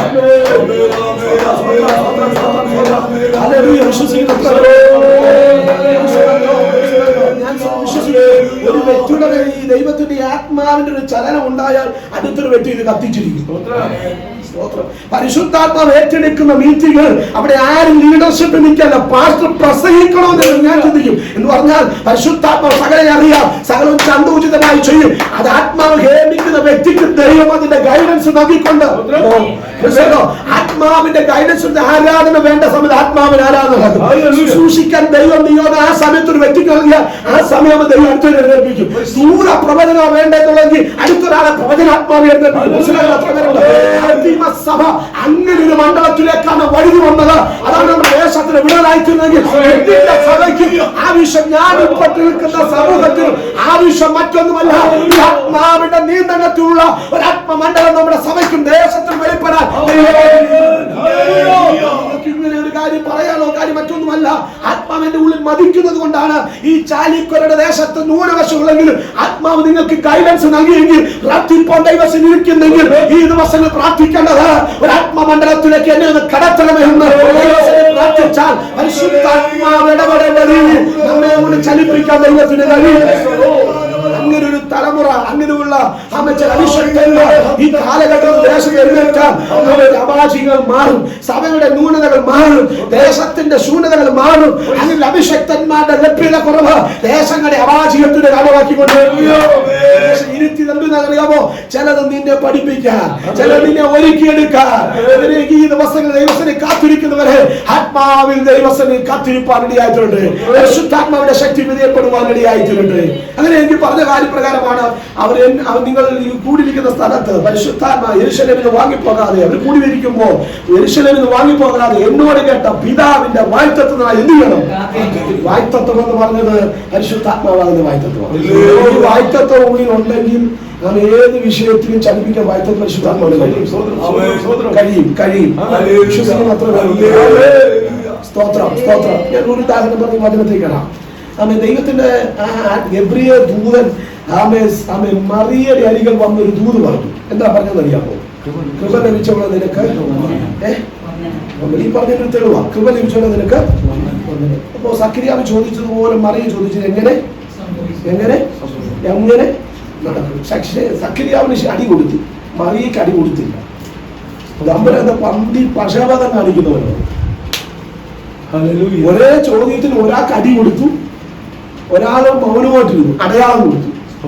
കാരണം എലിസബത്തിനുള്ള ബന്ധത്തിൽ അടയാളം. ഒരാൾക്ക് അടി കൊടുത്തു. എന്താ പന്തി പക്ഷപാതം കാണിക്കുന്നതാണോ ദൈവം? അല്ല. പക്ഷെ ദൈവം ഉള്ളിൽ പറഞ്ഞു. സക്രിയാവ് ചോദിച്ച ചോദ്യത്തിന്റെ ഉത്തരം എന്താണെന്ന് നമ്മുടെ അറിയാം. കാരണം അവിശ്വാസം കൊണ്ടുള്ള, കാരണം സക്രിയാവ് ഇത് ചോദിക്കേണ്ട ആവശ്യതയില്ല. കാരണം അബ്രഹാമിന് 100-ാമത്തെ വയസ്സിന് സാരയ്ക്ക് 90-ാമത്തെ വയസ്സിന് തലമുറ കൊടുത്തു എന്നുള്ള വസ്തുത ന്യായപ്രമാണം അരച്ചു കുടിച്ച് പഠിച്ചവന് ആര്? ഇനി പറയാൻ പറ്റത്തില്ല ഞങ്ങൾ ഇരുവരും വൃദ്ധരാണെന്ന് പറഞ്ഞാൽ ചുമ്മാ കയറ്റി പറഞ്ഞതേ ഉള്ളൂ. സ്വോത്രം. പക്ഷേ അവിശ്വാസം തമ്പുര ഉള്ളുകൊണ്ട് തിരിച്ചറിഞ്ഞപ്പോൾ തമ്പുര പറഞ്ഞു, ഇത് നീ വിശ്വസിക്കേണ്ടത് അവിശ്വസിച്ചെങ്കിൽ തക്ക സമയത്ത് നിവർത്തി വരികേണ്ട എന്റെ ഈ വാക്ക് അവിശ്വസിക്കുന്നുണ്ട്. ഇത് സംഭവിക്കും വരെ നീ എന്തായി തീരും? അടി കൊടുത്തു. പക്ഷെ ആട്ടി കൊടുത്താലും നിവർത്തിയിരിക്കേണ്ടത് എന്ത് ചെയ്തു? ചിലത് ഉള്ളുകൊണ്ട് നമ്മ എന്ത് ചെയ്യും? കൊണ്ടെത്തിക്കും. ചില വായത്ത് നമ്മൾ അവിശ്വസിച്ചാലും ദൈവം ചില ഉള്ളുകൊണ്ട് നമ്മൾ എന്ത് ചെയ്യും, അത് പറയിപ്പിക്കും. ഒത്തിരി ഭാഗമുണ്ട്, ഞാൻ ആ ഭാഗത്ത് പോകുന്നില്ല. പക്ഷെ നിങ്ങൾ ശ്രദ്ധിച്ചോ, ഇനി അതേ ദൂത് കേട്ടവളാണ് മറിയ. മറിയ ചോദിച്ചു എങ്ങനെ സംഭവിക്കും? മറിയക്ക് അടയാളം കൊടുത്തു. എന്താ അടയാളം അറിയോ? നമ്മുടെ വിഷയത്തിൽ ശ്രദ്ധിച്ചു. അത്യുന്നതന്റെ ശക്തി നിന്റെ മേലെ. ന്യായമായ ഭൗതികമായ ചോദ്യം എങ്ങനെ സംഭവിക്കും? ഒരു പുരുഷനെ അറിയായില്ല, വിവാഹ എൻഗേജ്മെന്റ് കഴിഞ്ഞുള്ളൂ, എങ്ങനെ സംഭവിക്കും? ന്യായമായ ചോദ്യം. തമ്പുരാൻ അടയാളം കൊടുത്തത് ഭൗതിക വിഷയത്തിന്റെ ഭൗതിക വിഷയമായി അല്ല അടയാളം കൊടുത്തത്, ആത്മീയമായ അടയാളം. മനസ്സിലാകുന്നുണ്ട് എത്ര പേര്? അത്യുന്നതന്റെ ശക്തി നിന്റെ മേലെ. സ്വത്രം എന്ന് പറഞ്ഞാൽ പറയാ, നീ 1000 ചോദ്യം ചോദിച്ചാൽ ഒറ്റ ഉത്തരം. ദൈവശക്തി വരുമ്പോൾ വെളിപ്പെടേണ്ടതും നടക്കേണ്ടതൊക്കെ അത് ഭൗതികമായിരുന്നോട്ടെ ആത്മീയമായിരുന്നോട്ടെ അത് ചലിപ്പിക്കാൻ കഴിയും. ഞാൻ പറയാം, അവസാനിപ്പിക്കുക. അത്യുന്നതന്റെ ശക്തി വന്നാൽ നിന്റെ ഏവിധ ചോദ്യത്തിന് ഉത്തരം പരിശുദ്ധാത്മാവിനാണ്. അങ്ങനെ ഈ ദിവസങ്ങൾ പ്രാപിക്കേണ്ടതും ദൈവസന്നിധിയിൽ കരയേണ്ടത് കണ്ടാൽ അവന് അത്യന്ത ശക്തിയാണെന്ന് തന്നെയെന്ന് ഒറ്റ പ്രാർത്ഥന മതി. സ്തോത്രം പറഞ്ഞു വെച്ചിരിക്കും. മക്കളുടെ കാര്യമൊക്കെ നമ്മനെ ഏറ്റെടുത്തിട്ടുണ്ട്, വീടിന്റെ കാര്യം നമ്മനെ ഏറ്റെടുത്തിട്ടുണ്ട്, ഇന്നെ കാര്യങ്ങൾ നമ്മനെ ഏറ്റെടുത്ത് സ്തോത്രം പറഞ്ഞു. നമ്മളിങ്ങനെ ജൽപ്പന ചെയ്യുക, പ്രാർത്ഥിക്കേണ്ടതല്ല, സ്തോത്രം പറഞ്ഞു. പക്ഷെ ബാക്കി സമയമെല്ലാം ശക്തിയാണ് എന്നെ നിറയ്ക്കണമേ. അങ്ങനെ ദൈവത്തിന്റെ പ്രാർത്ഥന വന്നാൽ നീ ദൈവശക്തി എന്ന് പറയുമ്പോൾ ആ വിഷയത്തെ ഓവർകം ചെയ്യാനുള്ള ദൈവക്രമം നിന്റെ പേര്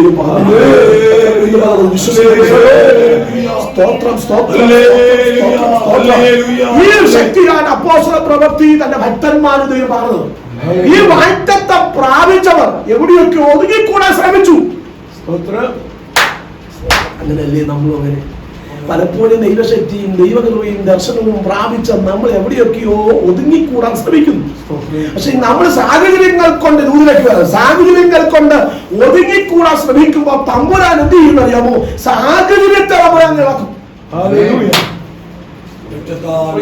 നമ്മുടെ സാഹചര്യത്തെ ഇളക്കി. ദൈവത്തിന്റെ ദാസനായ മോശയെ ഒരു ജനത്തിന്റെ നായകനാക്കി വീണ്ടെടുപ്പുകാരനായി ദൈവം അപ്പോയിന്റ്മെന്റ് ചെയ്യുന്നതിന് മുമ്പ് മോശയ്ക്ക് സ്വർഗം കൊടുത്ത അടയാളം മുൾപ്പടർപ്പ് കത്തിച്ചു. പച്ചയായ മുൾപ്പടർപ്പ് തീ വെന്തുപോകാതെ നിൽക്കാൻ കാരണം എന്തെന്ന് അന്വേഷിച്ച് ഹോരേബിലേക്ക് കയറി വന്നപ്പോൾ അവനെ അടിപൊളി മാറ്റം ഉണ്ടാക്കി. ഇടയനെ പോലെ കയറി വന്ന മോശ മുൾപ്പടർപ്പ് കത്തുന്ന കണ്ടപ്പോ സാഹചര്യത്തെ തമ്പുരാനാക്കി. സാഹചര്യത്തിൽ തമ്മിൽ ഇടപാട് നടത്തി. ഇനി ശ്രദ്ധിക്കൂ, ആ ഹോരേബിന്റെ പർവ്വതം കയറി വന്നത് ഇടയനെ പോലെയാ, ഇറങ്ങി വരുന്നത് ഇടയനെ പോലെയല്ല. വടി കയ്യിലുണ്ട്, അത് തന്റെ വടിയല്ല. ഇത്രോ കൈമാറ്റം ചെയ്ത വടിയല്ല, ആ വടി ദൈവത്തിന്റെ വടിയായി. ശ്രദ്ധിക്കൂ, ആ വടിയുമായി വരുന്നവൻ നായകനല്ല, വീണ്ടെടുപ്പുകാരനായി. സാഹചര്യത്തെ മറിച്ചാൽ നിന്റെ അവസ്ഥ മാറും. സാഹചര്യത്തെ മറിച്ചാൽ നിന്റെ വ്യക്തിത്വം മാറും. സാഹചര്യത്തെ മാറ്റിമറിച്ച് ഇടപെട്ടാൽ നിന്റെ നിലവാരം മാറും. ദൈവാത്മാവ് ചിലരോട് ആത്മാവിൽ ദൂത് പറയുന്നു. ആളെ കഴിഞ്ഞു, സമയം കഴിഞ്ഞു, എങ്കിലും ദൈവത്തിന് ഇടപാടിന് മാറ്റമില്ല. അവന്റെ കാര്യവിചാരങ്ങൾക്ക് മാറ്റമില്ല. അവൻ അത് നിവർത്തിക്കവനെ ചെയ്യും.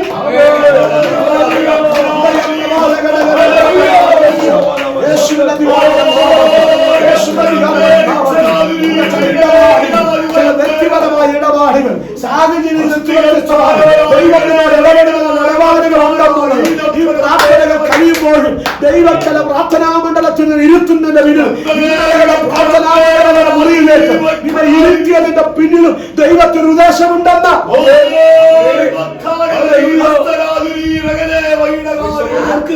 നിയോഗം ദൈവം എന്താ തരുന്നത്? കാലവത്തിൽ ആയതാണ് ഇരിക്കാൻ തുടങ്ങിയിട്ട്, ഇരിക്കാൻ തുടങ്ങിയിട്ട് ഇരുന്നിട്ടില്ല, ഇരുത്തിയതുമല്ല. പക്ഷെ ദൈവത്തിന്റെ സമയമുണ്ട്, ടൈമുണ്ട്. ഈ സാമാന്യരെ ഒളിച്ചിരുന്നാലും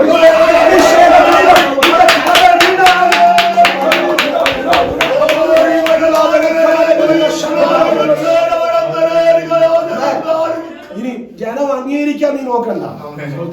ഈ ഞാൻ എന്റെ വിഷയം മാറി നിങ്ങളാരും തെറ്റിയിരിക്കരുത്. എനിക്ക് പരിശുദ്ധാത്മാവൊന്നും തോന്നുന്നു അങ്ങനെ തന്നെ ആ തലത്തിൽ പോകാനാണ് ഞാൻ ആഗ്രഹിക്കുന്നത്. പക്ഷെ പ്രസംഗശാസ്ത്രം അനുസരിച്ച് നോക്കുമ്പോ ആമേൻ വിഷയത്തിൽ തന്നെ നിൽക്കണം. പക്ഷെ എനിക്ക് അങ്ങനെ ഇപ്പൊ പോകാൻ പറ്റുന്നില്ല. ആത്മാവ് ഇന്ന് പകരത്തിന്റെ അകത്ത് ദൈവാത്മാവ് ഇടപെടുന്നുണ്ട്. സ്തോത്രം സ്തോത്രം. ഞാൻ പറഞ്ഞില്ല, പ്രാർത്ഥിക്കുന്ന ജനത്തിന് നൽകുന്ന വിഷയമില്ല. ആമേൻ നൈസായിട്ട് നിന്ന് കൊടുത്താൽ ദൈവാത്മാവ് ഇടപെട്ടു. ദൈവാത്മാവ് ചില മണ്ഡലങ്ങൾ ഇടപെടുന്നുണ്ട്. ശ്രദ്ധിക്കണമേ, സാമാന്യങ്ങൾ ഇടയിൽ ഇരുന്നു അല്ലേ? അപ്പന്റെ കഴുതെ തേടി പോയത്, അപ്പന്റെ കഴുതെ തേടി പോയതല്ലേ? സ്തോത്രം. കഴുത പോയി, പിന്നെ ദൂത് കേൾക്കാൻ തമ്പുരാൻ ദൈവഗിരി കൊണ്ടെത്തിച്ചു. സാധാരണ യാത്രയിൽ അസാധാരണമായ ഒരു അഭിഷേകം. അഭിഷേകം കിട്ടുമെന്ന് പറഞ്ഞു പോയതല്ല, ഇപ്പൊ രാജാവാകുമെന്ന് പറഞ്ഞു പോയതല്ല. ഇന്ന് പല പുള്ളികളും രാജാവാകുമെന്ന് പറഞ്ഞു പോകുന്നു. പക്ഷെ ശൂന്യമായി, പക്ഷെ രാജാവാകണമെന്നില്ല.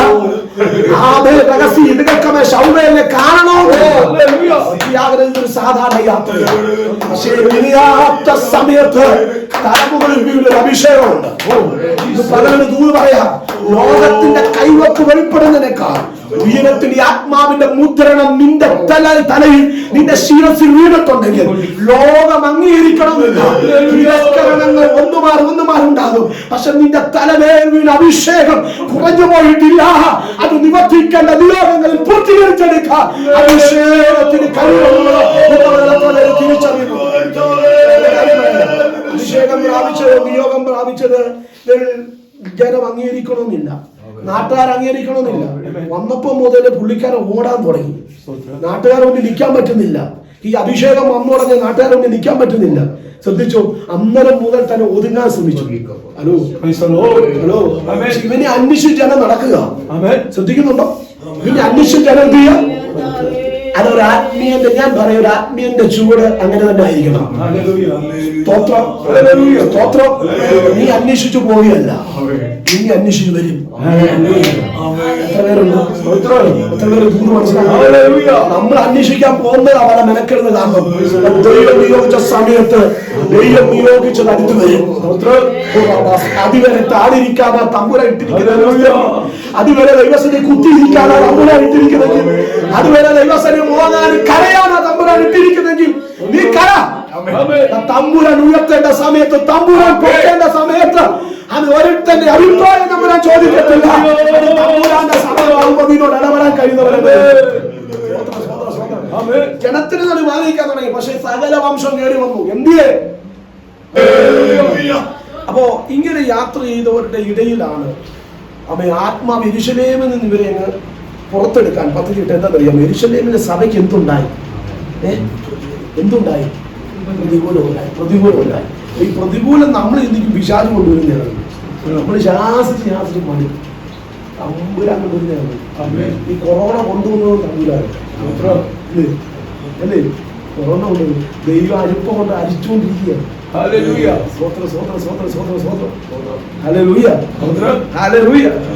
ഞാനും കുറ്റം പറയല്ല, തമ്പുരാൻ അരിച്ചുകൊണ്ടിരിക്കുക. പോണ്ട വഴി പീരുത്തോ ഭയമുള്ളതൊക്കെ ഗിലിയാതെ പറഞ്ഞിട്ട് ആവശ്യമില്ലാത്തതിനൊക്കെ അകത്ത് കയറിയതിനെയൊക്കെ തമ്പുരാൻ അരിപ്പ് കൊണ്ട് അഴിക്കാൻ ഇതാണ് തമ്പുരാന്റെ വഴി. ഉണ്ടായിപ്പ് കേസ് കൊണ്ട് നടന്ന പലതിനെയും തമ്പുരാൻ അരച്ചുകൊണ്ടിരിക്കുക. മനസ്സിലാകുന്നുണ്ടോ? ഇന്നലെ പൊക്കം എടുത്തുകൊണ്ട് നടന്ന് സുശേഖവേല എന്ന് പറഞ്ഞ പല പുള്ളികൾക്ക് നിക്കക്കണ്ടിയില്ല. പക്ഷെ ഇന്ന് പറഞ്ഞ ദൈവം കണ്ടതിനെയൊക്കെ നിർത്തിയിട്ടു. അവര് കണ്ണുനീരിലാണെങ്കിലും അവര് പ്രതിസ്പന്ദിയിലാണെങ്കിലും സ്വത്രം സ്വത്രം സ്വത്രം സ്വത്രം. ഇസ്രായേലിന് നാശം വന്നപ്പോ ഇസ്രായേലിന് ഒരു തലം വരെ ഭയം ഉണ്ടായിട്ടുണ്ട്.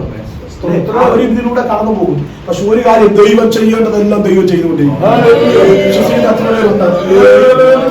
ദൈവം നിവർത്തിച്ചുകൊണ്ടിരിക്കും.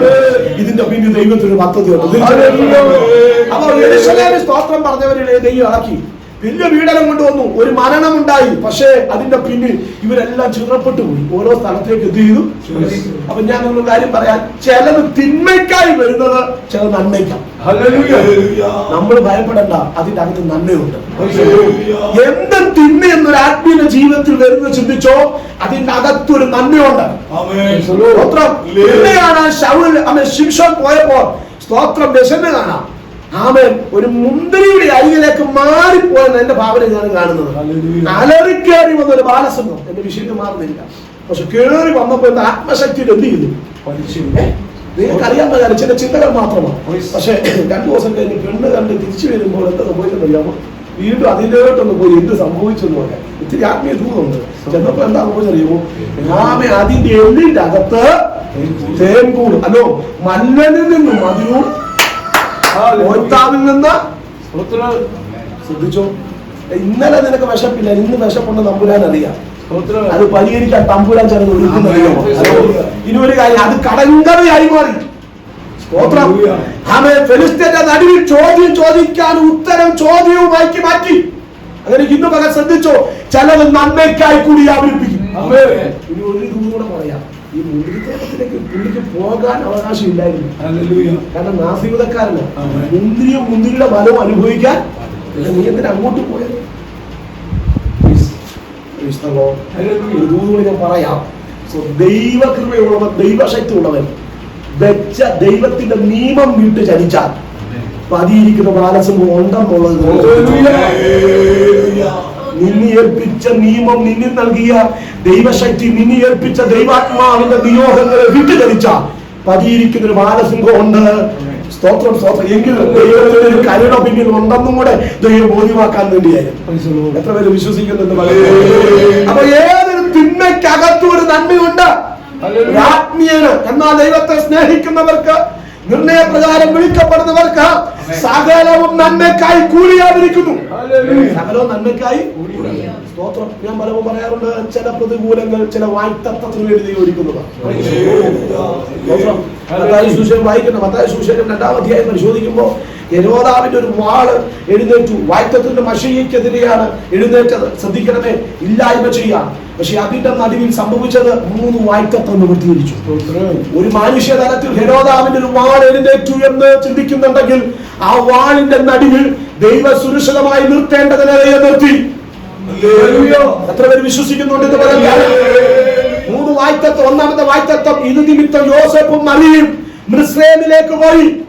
മിസ്രൈമിലേക്ക് പോകുക എന്നുള്ള ദൈവത്തിന്റെ പദ്ധതിയായിരുന്നു. യെശയ്യാ പ്രവാചകനിലൂടെ പ്രവാചകന്മാരുടെ ദൈവം പറഞ്ഞൊരു വായ്ത്തത്വമുണ്ട്. മറ്റൊന്നുമല്ല. എന്താണെന്നറിയാമോ? സ്തോത്രം. മിസ്രൈമിൽ നിന്നും ഞാൻ എന്റെ മകനെ വിളിച്ചു വരുത്തും. ഈ ഒരു വായ്ത്തത്വം നിവർത്തീകരിക്കണമെങ്കിൽ ഒരു ഹെരോദാവിന്റെ വാൾ എഴുന്നേൽക്കണം. യോസേഫും മറിയ മിസ്രൈമിലേക്ക് പോകണം. എന്നെങ്കിൽ മാത്രമേ മിസ്രൈമിൽ നിന്ന് എന്റെ മകനെ വിളിച്ചു വരുത്തുന്ന വായ്ത്തത്വം നിവർത്തിയിരിക്കുകയുള്ളൂ. ഇനി അല്പസമയം കഴിഞ്ഞ് മിസ്രൈമിൽ സുരക്ഷിതമായി വാണു. കണ്ടോ, മിസ്രൈമിന്റെ അകത്തും ദൈവത്തിന്റെ പദ്ധതിയുണ്ട്. ഒരു കാലത്ത് ദൈവജനത്തെ മുടിച്ച ദേശമാണ് മിസ്രൈം. ഊരിലാടന്മാരുടെ കരങ്ങളിൽ ഏൽപ്പിച്ച ദേശമാണ് മിസ്രൈം. ആ മിസ്രൈമിന്റെ ശക്തിയിൽ വായ്ത്തത്വമുള്ളതിനെ സംരക്ഷണം ചെയ്യുവാനും കഴിയുമെന്നുള്ളത് സ്വർഗം തെളിയിച്ചതാണ്. ഇനി ഒരു ദൂതോട് ഞാൻ പറയാം, അല്പസമയം അവിടെ താമസിച്ചു. യോസേഫ് കേട്ടു, ശിശുവിന് ഹാനി വരുത്താൻ നോക്കിയവൻ മരണത്തിനിരയായി. യോസേഫ് മറിയും യേശുവുമായിട്ട് വരുമ്പോ അടുത്തൊരു വാർത്ത കേൾക്കുന്നു, അപ്പനെ മരിച്ചിട്ടുള്ളൂ, പൂർവാദി ശക്തിയോടെ മകൻ സിംഹാസനത്തിലിരിപ്പുണ്ട്. അർക്കല്യോസ്.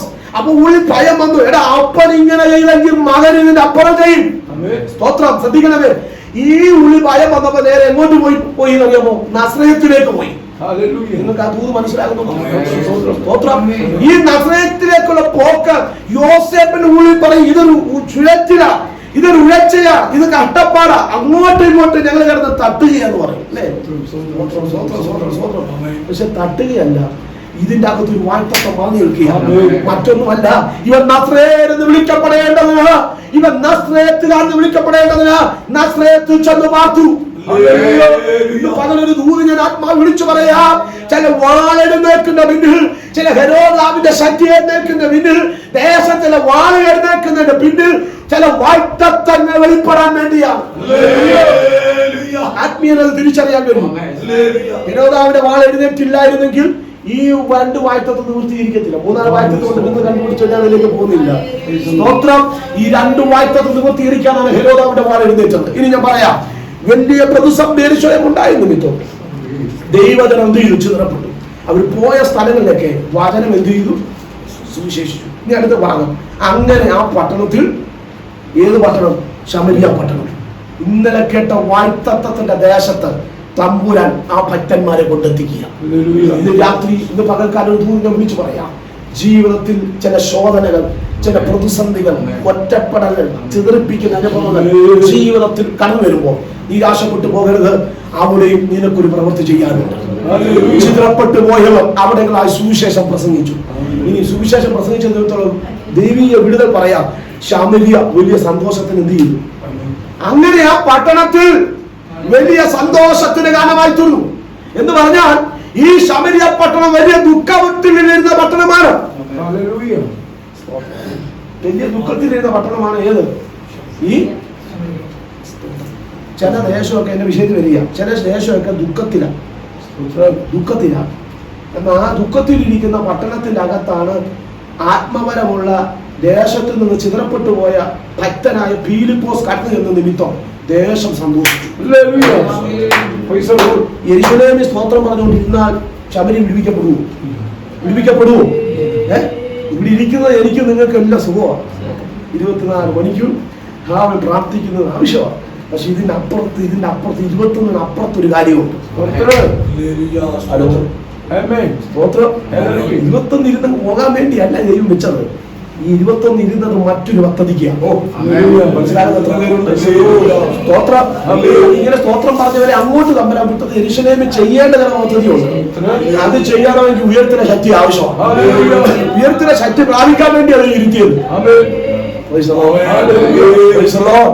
ഇനി നിങ്ങൾ ശ്രദ്ധിക്കണമേ, ഈ യെരൂശലേമിൽ നിന്ന് ശമരിയയിൽ കടന്നു ചെന്നപ്പോൾ ഫിലിപ്പോസും പോയി ഈ ചിതറപ്പെട്ട കൂട്ടത്തിൽ കടന്നു ചെന്നപ്പോൾ അവിടെ വലിയ ദുഃഖത്തെയാണ് സന്തോഷമാക്കി മാറ്റി. ആ പട്ടണം ദുഃഖത്തിലാകാനുള്ള കാരണം അവിടെ 5 കാരണം എഴുതിയിട്ടുണ്ട്. 20 കാരണം വിശുദ്ധ വേദ പുസ്തകത്തിലുണ്ട്. എന്നാൽ 5 കാരണം രേഖപ്പെടുത്തി. ഒന്ന്, അവിടെ അശുദ്ധാത്മാക്കൾ ബാധിച്ച ഒരു കൂട്ടം ജനം ദേശത്തുണ്ടായി. ഒരു ദേശത്ത് ദുഃഖം വരാൻ കാരണം ഇങ്ങനെയുള്ള കുറെ എണ്ണം ഉണ്ടെങ്കിൽ എന്ത് ചെയ്യും? ഇനി ഒരു വീടിനകത്ത് ഒരു വ്യക്തിക്ക് ഒരു അസുഖം വന്നാൽ മതി, എല്ലാവരും സ്വതന്ത്രരാണെങ്കിലും അത് നിമിത്തം ഒരാൾ ബന്ധിക്കപ്പെട്ടു. ഒരു വീട്ടിൽ ഒരാൾക്ക് രോഗം വന്നാൽ മതി, ബാക്കി എല്ലാവർക്കും രോഗമില്ല, പക്ഷെ ആ വ്യക്തി നിമിത്തം മനസ്സിലൊരു ഭാരം ഉണ്ടാകും. അങ്ങനെ ഉണ്ടായിട്ടുള്ളവരല്ലേ ഇതിന്റെ അകത്ത്? സ്തോത്രം സ്തോത്രം സ്തോത്രം സ്തോത്രം സ്തോത്രം. ഇനി എല്ലാവരുടെ ആത്മീയ നിലവാരം ഒതുക്കാൻ പിശാച് എല്ലാവരുടെ ആത്മീയ തലത്തെ ഇല്ലായ്മ ചെയ്തില്ല. ഒരു ഒറ്റ വ്യക്തിയുടെ ആത്മീയ നിലവാരത്തെ ചൂഷണം ചെയ്തായിരിക്കും ഉള്ളവരുടെ ആത്മീയ നിലവാരത്തെ ഇല്ലാതാക്കുന്നത്. പറഞ്ഞാൽ മനസ്സിലാകുന്നില്ല. കെട്ടപ്പെട്ടൊരു കഴുത, അതിന്റെ ഒരു കുട്ടി ഉണ്ടായിരുന്നത് മറ്റൊരു ഭാഗത്ത് രേഖപ്പെടുത്തി. തള്ളയെ കെട്ടിയിരുന്നപ്പോൾ കുട്ടി കൂടെ കിടന്നു. ഹലോ, കെട്ടേണ്ടതിനെ കെട്ടിക്കഴിഞ്ഞപ്പോ കൂടെ നിൽക്കുമെന്ന് അറിയാം. ഹലോ, നിന്റെ വീടിന്റെ ഉള്ളറയിൽ ചിലപ്പോ ആയിരങ്ങളില്ലായിരിക്കും, ചിലതിനെ ചൊല്ലിയായിരിക്കും നീ ഭാരം അനുഭവിക്കുന്നത്. ചില വ്യക്തിയെ പറ്റിയായിരിക്കും ഭാരം അനുഭവിക്കുന്നത്. ഇത് ശത്രുവിന്റെ തന്ത്രമാണ്. നിന്നെ ആത്മീയ നിലവാരത്തിനെ കൊണ്ടെത്തിക്കാതിരിക്കാൻ ശത്രു വെച്ച ഒരു തന്ത്രമാണെന്ന് ഇന്ന് പറഞ്ഞ് തിരിച്ചറിയാം. ഇവിടെ എന്താ സംഭവിച്ചത്? ശമരിയ പട്ടണം ദുഃഖത്തിലാകാൻ കാരണം അശുദ്ധാത്മാക്കൾ ബാധിച്ച ഒരു കൂട്ടം ജനം. അടുത്തത് മുടന്തന്മാർ, അടുത്തത് വശമാലക്കാർ, നാനാവ്യാധിക്കാരായ ജനം എന്ന് പറഞ്ഞാൽ രോഗാത്മാവിന്റെയും ഭൂതാത്മാവിന്റെയും മുടന്തന്മാരുടെയും ഒരു സമൂഹമായിരുന്നു ശമരിയ പട്ടണം. ഈ പട്ടണം സന്തോഷിക്കാൻ കഴിയാതെ ദുഃഖത്തിലാകാൻ കാരണം ഈ വിധ രോഗങ്ങളാണ്. ഈ പട്ടണത്തിനകത്ത് ആത്മനിയോഗമുള്ള ഫിലിപ്പോസ് കടന്നു ചെന്നത്. ആത്മനിയോഗമുള്ളവൻ ദേശത്ത് കടന്നു വന്നാൽ, ആത്മനിയോഗമുള്ള ദേശത്തുണ്ടെങ്കിൽ, പ്രാർത്ഥിക്കുന്ന ദൈവജന ദേശത്തുണ്ടെങ്കിൽ അവിടെ ചില വിടുതൽ നടക്കും. ദേശത്തിന്റെ വിടുതൽ എന്തെന്ന് നാട്ടുകാർക്കറിയത്തില്ല. നാട്ടുകാർക്കറിയുന്നത് പ്രാർത്ഥിക്കുന്നവരുടെ നിമിത്തമാണ് എന്ന് അറിയണമെന്നില്ല. പക്ഷെ അവൻ നിമിത്തം ചില നീക്കുപോകുന്നുണ്ട്. വിശ്വസിക്കുന്ന എത്ര പേരുണ്ട്? എത്ര പേര് പറഞ്ഞ് വിശ്വസിക്കുന്നുണ്ട്? പ്രാർത്ഥന ചെറുതല്ല, അറിയാത്ത ചില വിടുതൽ നടന്നുകൊണ്ടിരിക്കും. ചില രോഗാത്മാവിന്റെ ശക്തി ഇട്ട് ചിലതിനെ വരിഞ്ഞു കൊടുക്കുന്ന ചില വ്യാപാരങ്ങളെ ദൈവം ആത്മാവിന്റെ ചില വ്യാപാരങ്ങൾ ദേശത്ത് ചിലതിനെ ഇട്ടിട്ട് ചില ഒതുക്കുന്ന ദുഷ്ടന്റെ വ്യാപാര ശക്തി നടുവിൽ ദൈവ പ്രാർത്ഥനയുടെ മണ്ഡലത്തിൽ ചില വിടുതലിയെ നൽകുകയാണ്. ചില തലമുറകളെ ഇല്ലായ്മ ചെയ്യുന്ന ദേശത്തിന്റെ പ്രഭുവിന്റെ ശക്തിയുടെ നടുവിൽ പ്രാർത്ഥനയുടെ ശക്തിയാ ദൈവത്തിന്റെ വിടുതൽ വ്യാപരിക്കുകയാണ്. പലർക്കാരും വിശ്വസിക്കുന്ന എത്ര പേരുണ്ട്? നിന്റെ പ്രാർത്ഥന ചിലതിന് വിടുതലായി കാരണമാക്കട്ടെ. ഈ ശമരിയ പട്ടണം അശുദ്ധാത്മാവിന്റെ തടവറയാണ്. ഈ അശുദ്ധാത്മാവ് വരാൻ കാരണം, ഞാൻ ഈ ശാന്തമായിട്ട് പോവുകയാണ്, പക്ഷേ സമയമുണ്ടല്ലോ, ഇഷ്ടമുണ്ട്. ഈ അശുദ്ധാത്മാവിന്റെ വാസന ഇരിക്കുന്നു. ഇഷ്ടംപോലെ സമയമുണ്ടല്ലോ, എനിക്ക് സമയമുണ്ട്. സ്വതന്ത്രം നിങ്ങൾ ബോറടിക്കുന്നെങ്കിൽ ഞാൻ നിർത്തി. സ്വതന്ത്രം ഹല്ലേലൂയ. ബോറടിക്കുന്നു ഇങ്ങനെ നിർത്തിയാൽ കൊള്ളാന്ന് ചിന്തിക്കുന്നുണ്ട്. പറഞ്ഞാൽ മതി, ഞാൻ നിന്നോളാം. അത്ര പാട്ട് പാടി നമുക്ക് ആരാധിക്കാം. ഈ അശുദ്ധാത്മ വരാനും എന്തുണ്ട്? ഒരു കാരണമുണ്ട്. ഞാൻ പറയാം, ഇനി അല്പം ശാന്തമായിട്ട് പോവുക. അശുദ്ധാത്മ വരാനും ദുരാത്മ വരാനും ഒരു ചുമ്മാ കയറിയാൻ വരുത്തില്ല.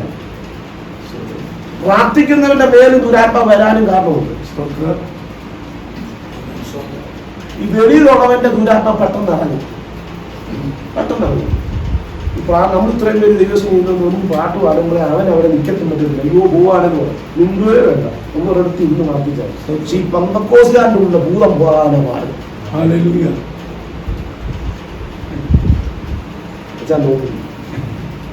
പന്തക്കോസുകാരന്റെ മേലുള്ള ഭൂതം പോകാനാ പാട്. കാരണം ഇവനെല്ലാം പഠിച്ചവനല്ലേ, ഇവനിന്റെ അകത്തല്ലേ, ഇവനുള്ള ആത്മീയപരമൊക്കെ അറിഞ്ഞവനല്ലേ. സ്വോത്രം. ഇവന്റെ സ്വഭാവത്തെ പറ്റിച്ചേർന്ന് കിടക്കുന്നത് കൊണ്ട് ഇവന്റെ സ്വഭാവം മാറാതെ ഈ ദുരാത്മ പോകത്തില്ല. ഹലോ, ഇവനാണെങ്കിൽ സ്തോത്രം കെട്ടപ്പെട്ടതല്ലേ, അവൻ കെട്ടിയതല്ലേ. ഹലോ, അവൻ ഇതിന്റെ അകത്ത് വന്ന സത്യം തിരിച്ചറിയുമ്പോൾ അവൻ അതിൽ നിന്ന് തീരുമാനം എടുക്കുമ്പോൾ ആ ദുരാത്മ പോകും. പക്ഷെ പെന്തക്കോസിന്റെ അകത്ത് ദുരാത്മ പിശാച് ചിലനെ വേട്ടയാടുന്നത് ഓരോരുടെ സ്വഭാവത്തിലൂടെയാണ്. ഇത് മാത്രം 21 ഇരുന്ന മാറത്തില്ല, ഇത് 40 ഇരുന്ന മാറത്തില്ല. ഇതിന്റെ സ്വഭാവം മാറിയാൽ ഇവരിൽ എങ്ങനെ പോകുമെന്ന് പോലും അറിയത്തില്ല. 2 കാലം നിന്നവൻ, 10 കാലം നിന്നവൻ, 4 കാലം നിന്നവൻ, സ്വോത്രം കസാര എടുത്ത് എറിഞ്ഞവൻ അടുത്ത ആഴ്ച വരുമ്പോ സ്വഭാവം മാറി വരുമ്പോൾ ഇവൻ കുഞ്ഞാഴ്ച പോലെ വന്നിരിക്കുന്നതാണ്. ഞാൻ പറഞ്ഞ മനസ്സിലാക്കുന്നുണ്ട്. ഈ ദൈവം തന്നെ ഒരു ദൂതാ പറഞ്ഞത്. ഈ പന്തക്കോസുകാരന്റെ ദുരാത്മാ പോകണമെങ്കിൽ എത്ര അവനോട് ഇരിക്കരുത്, അവനോട് പറയാൻ നീ പോയി ഗുണപ്പെടാൻ പറയണം. പക്ഷെ അല്ലാത്തവനോട് പ്രാർത്ഥിച്ചു, നീ പ്രാർത്ഥിച്ചു, വിടുതൽ നടക്കും. കാരണം എന്താണെന്നറിയാമോ, നമുക്ക് ദൈവം പ്രമാണം തന്നിട്ടുണ്ട്, വചനം തന്നിട്ടുണ്ട്. ആ വചനം നാം പാലിച്ചെങ്കിൽ മാത്രമേ ഈ വിധ ശക്തി നാം ഒഴിഞ്ഞിരിക്കാൻ കഴിയത്തുള്ളൂ. തെളിവ് തരാം. ഞാൻ ചുമ്മാ പറഞ്ഞു പോകത്തില്ല, തെളിവ് തരാം. ആത്മീയന്റെ മേലുള്ള ദുരാത്മാ പോകാൻ ഇച്ചിരി പാടുള്ള കാര്യമാണ്. ഞാൻ പറയാം, അശുദ്ധാത്മ വെറുതെ കയറി വരത്തില്ല.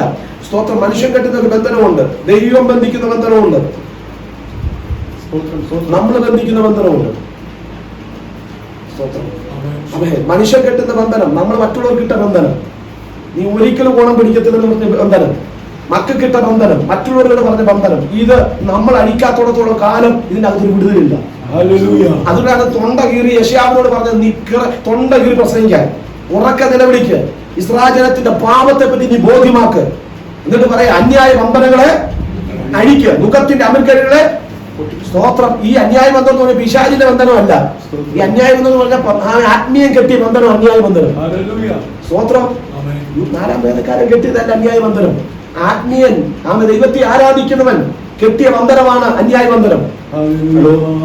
സ്തോത്രം. നീ ആ ഭാഗം വായിക്കണം. യെശയ്യാപ്രവചന പുസ്തകം ആ ഭാഗം വായിക്കും, മനസ്സിലാകും. താഴോട്ട് വായിക്കുമ്പോ ആമേൻ ഒരിക്കൽ അടിമയായിരുന്നു, കുറച്ചു കാലം കഴിയുമ്പോൾ തമ്മിലെ ഉടമയാക്കി മാറ്റി. സ്തോത്രം. അടിമയായിരുന്നപ്പോൾ ഇവരെ ഒതുക്കാൻ പലരും ഉണ്ടായിരുന്നു. റാഗിങ് എന്ന് പറഞ്ഞ പോലെ 1ാം വർഷം ഫൈനൽ ഇയർ 2ാം വർഷക്കാരനെ റാഗിങ് ചെയ്ത പോലെ ഈ അടിമത്വമൊക്കെ മാറി ഉടമയായി കഴിഞ്ഞപ്പോ ഇവരുടെ കീഴിലുള്ളവരും ജോലിക്കാരോട് എല്ലാവരും അങ്ങനെ തന്നെ ഇടപെടുന്നു. ഹലോ, സ്തോത്രം. ഇത് വന്ന വഴി ഓർക്കത്തില്ല. ഹലോ, സ്തോത്രം. 2 വണ്ടി, 2 കാറ്, 2 ഏക്കർ കിട്ടി കഴിഞ്ഞപ്പോ ഇവൻ പിന്നെ സാധാരണ ജനത്തെ വല്ലാതിട്ട് പീഡിപ്പിക്കും. അങ്ങനെ വന്ന യഹൂദന്മാരോട് പറയാണ് നിങ്ങൾ ആരാധനയ്ക്ക് പോകുന്നു, പക്ഷെ ഇതുങ്ങളെ വീട്ടിലിരുത്തി ആരാധനയ്ക്ക് വിടാതെ വീട്ടിലിരുത്തും. നിങ്ങൾ ശബത്ത് ആചരിക്കാൻ നിങ്ങൾ പോകും, പക്ഷെ ഇതുങ്ങളെ ആരാധനയ്ക്ക് വിടത്തില്ല. ഇതാണോ എനിക്ക് ഇട്ടാണോ ഉപവാസം? ഹലോ. അപ്പോൾ യേശയ്യാപ്രവചനം പറയുകയാണ്, അന്യായ ബന്ധനങ്ങളെ അഴിപ്പിൻ, യുഗത്തിന്റെ അതിൽ. അപ്പൊ പിശാചി കെട്ടിയതല്ല അന്യായ ബന്ധനം അവിടെ പറഞ്ഞിരിക്കുന്നത്, ദൈവമക്കൾ കെട്ടി കെട്ട്. ഈ അടുത്ത് പറയാ, അത് നിങ്ങൾ അഴിക്കുമെങ്കിൽ പുരാതന ശൂന്യമായതിനെ ഞാൻ എന്ത് ചെയ്യും? ഇന്ന് പകൽക്കാലം ഒരു ആത്മീയ തൂറ് ഞാൻ പറയുക, നമ്മുടെ ആത്മീയ നിലവാരത്തിൽ എവിടെയെങ്കിലും ബന്ധിക്കപ്പെട്ടിട്ടുണ്ടെങ്കിൽ നമ്മൾ കെട്ടിയത് അഴിക്കാൻ തയ്യാറായാൽ നമ്മുടെ ആത്മീയ മണ്ഡലത്തിൽ ശത്രു കെട്ടിയത് അധികം സമീപിക്കത്തില്ല.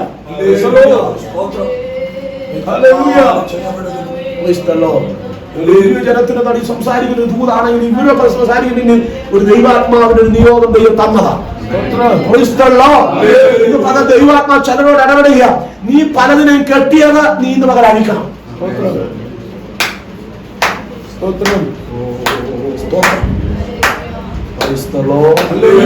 നീ നാക്കുകൊണ്ട് കെട്ടിയത്, നിന്റെ വീട്ടിൽ കെട്ടിയത്, നാട്ടിൽ കെട്ടിയത്, വ്യക്തികളിൽ കെട്ടിയത്, സഭയിൽ കെട്ടിയത്, വ്യക്തിപരമായി കെട്ടിയത് ഇന്ന് പകൽ അടിക്കാൻ തയ്യാറാണ്. നാളുകളാണ് നിന്റെ വീടിന്റെ അകത്ത് ബന്ധിക്കപ്പെട്ട് കിടക്കുന്ന ചില കെട്ടഴിയണമെങ്കിൽ നീ കെട്ടിയത് അഴിച്ചാൽ വിശാലി കെട്ടിയത് അവനെ എടുത്തുകൊണ്ട് പോകാൻ അധിക സമയമൊന്നും വേണ്ട.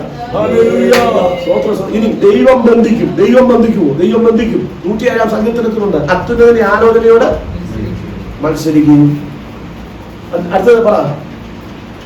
107 സങ്കീർത്തനം 9, 10 വരുന്ന വാക്യങ്ങൾ വായിക്കാം. ദൈവത്തിന്റെ വചനങ്ങളോട് മത്സരിക്കുകയും അത്യുന്നതന്റെ ആലോചന നിരസിക്കുകയും ചെയ്തിട്ട് ഇരുട്ടിൽ അന്ധവസ്തു ഇരുന്ന് അനർത്ഥതയാലും ഇരുമ്പ് ചങ്ങലയാലും ബന്ധിക്കപ്പെട്ടവർ അവരുടെ ഹൃദയത്തെ അവൻ എന്ത് ചെയ്തു? കഷ്ടത കൊണ്ട് താഴ്ത്തി. അവൻ എന്ത് ചെയ്തു? അവരുടെ ഹൃദയത്തെ അവൻ എന്ത് ചെയ്തു? നിങ്ങൾക്ക് അത്ഭുതം മനസ്സിലായോ? അവരുടെ ഹൃദയത്തെ ഇങ്ങനെ ബന്ധിക്കപ്പെട്ടവനെ, ദൈവം ബന്ധിച്ചവനെ ആർക്കും കാണാൻ മനസ്സിലാകത്തില്ല. അവൻ എന്ത് ചെയ്തു? കഷ്ടത കൊണ്ട് അത് ചിലപ്പോൾ ഹൃദയത്തിൽ ബന്ധനം വീഴുന്നത്. പുറമെ ഒരു കുഴപ്പവുമില്ല, പക്ഷെ ഹൃദയത്തിൽ ആത്മീയ സാന്നിധ്യം അനുഭവിക്കാൻ കഴിയത്തില്ല. ആത്മമണ്ഡലം ഉള്ളിടത്ത് ഞെരുവിലുള്ളൂ. ആത്മാവിൽ സ്തോത്രം പറയും. ഇത് എന്റെ ഒരു സ്തോത്രം എന്ന് പറയും. പറഞ്ഞാൽ മനസ്സിലാകുന്നുണ്ടോ? സ്തോത്രം. ഉള്ളിൽ ബന്ധനം വീണവന് ദൈവത്തിന്റെ സാന്നിധ്യം തിരിച്ചറിയാൻ കഴിയത്തില്ല. കാരണം നിന്റെ കുഴപ്പമല്ല, നിന്റെ ഉള്ളിൽ വീണ ബന്ധനമാ. വിശ്വസിക്കുന്നുണ്ടെന്ന് പകൽക്കാലം ചുമ്മാ പറഞ്ഞു പോവുകയല്ല. ഇതിന്റെ പിന്നിലൊക്കെ ദൈവത്തിന്റെ ആത്മാവ് ചില മണ്ഡലങ്ങൾ ഇടപെട്ടുകൊണ്ടിരിക്കുക. ഞാൻ നിങ്ങൾ ഇത്രയും പേരെ കാണുന്നത് പരിശുദ്ധാത്മാവ് ഇതിന്റെ അപ്പുറത്ത് കാണുന്നുണ്ട്, ഇതിന്റെ അപ്പുറത്ത് തിരിച്ചറിയുന്നുണ്ട്. ഹല്ലേലൂയ. നിന്റെ ഉള്ളിൽ ബന്ധിക്കപ്പെടരുത്. നീ ചെന്നിരിക്കുന്ന മണ്ഡലവും നിന്റെ ജീവിതത്താൽ ബന്ധിക്കപ്പെടുന്നതും നിന്റെ ജീവിതത്താൽ അവിടെ ആത്മമണ്ഡലത്തിൽ നിന്ന് കുറവ് സംഭവിക്കാൻ കാരണമാക്കും. വിശ്വസിക്കുന്നുണ്ട്. അവർ ഹൃദയത്തിൽ ബന്ധനം വീണു. ഇനി ഈ ബന്ധനം അടിക്കാൻ 21 ഇരുന്നിട്ട് കാര്യമില്ല. അവർ തങ്ങളുടെ കട്ടതയിൽ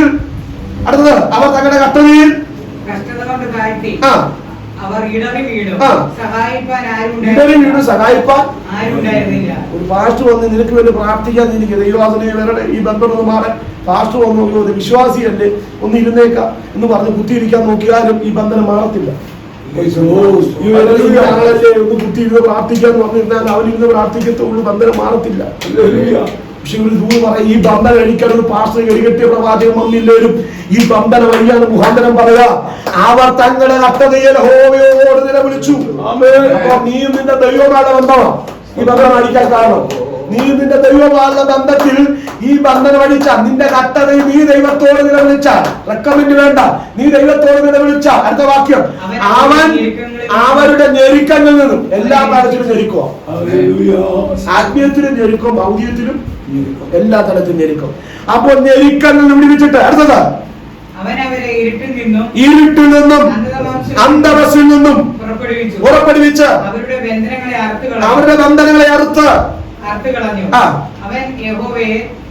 മതി. അവർ ബന്ധനങ്ങളിൽ നിന്ന് എന്ത് ചെയ്യും? അവരെ അടുത്തൊരു പദമുണ്ട്, അവരെ പുറപ്പെടുവിക്കുമാറാക്കി. അങ്ങനെയെങ്കിൽ ദൈവം ബന്ധനം അടിച്ചാൽ നീ പുറപ്പെടും.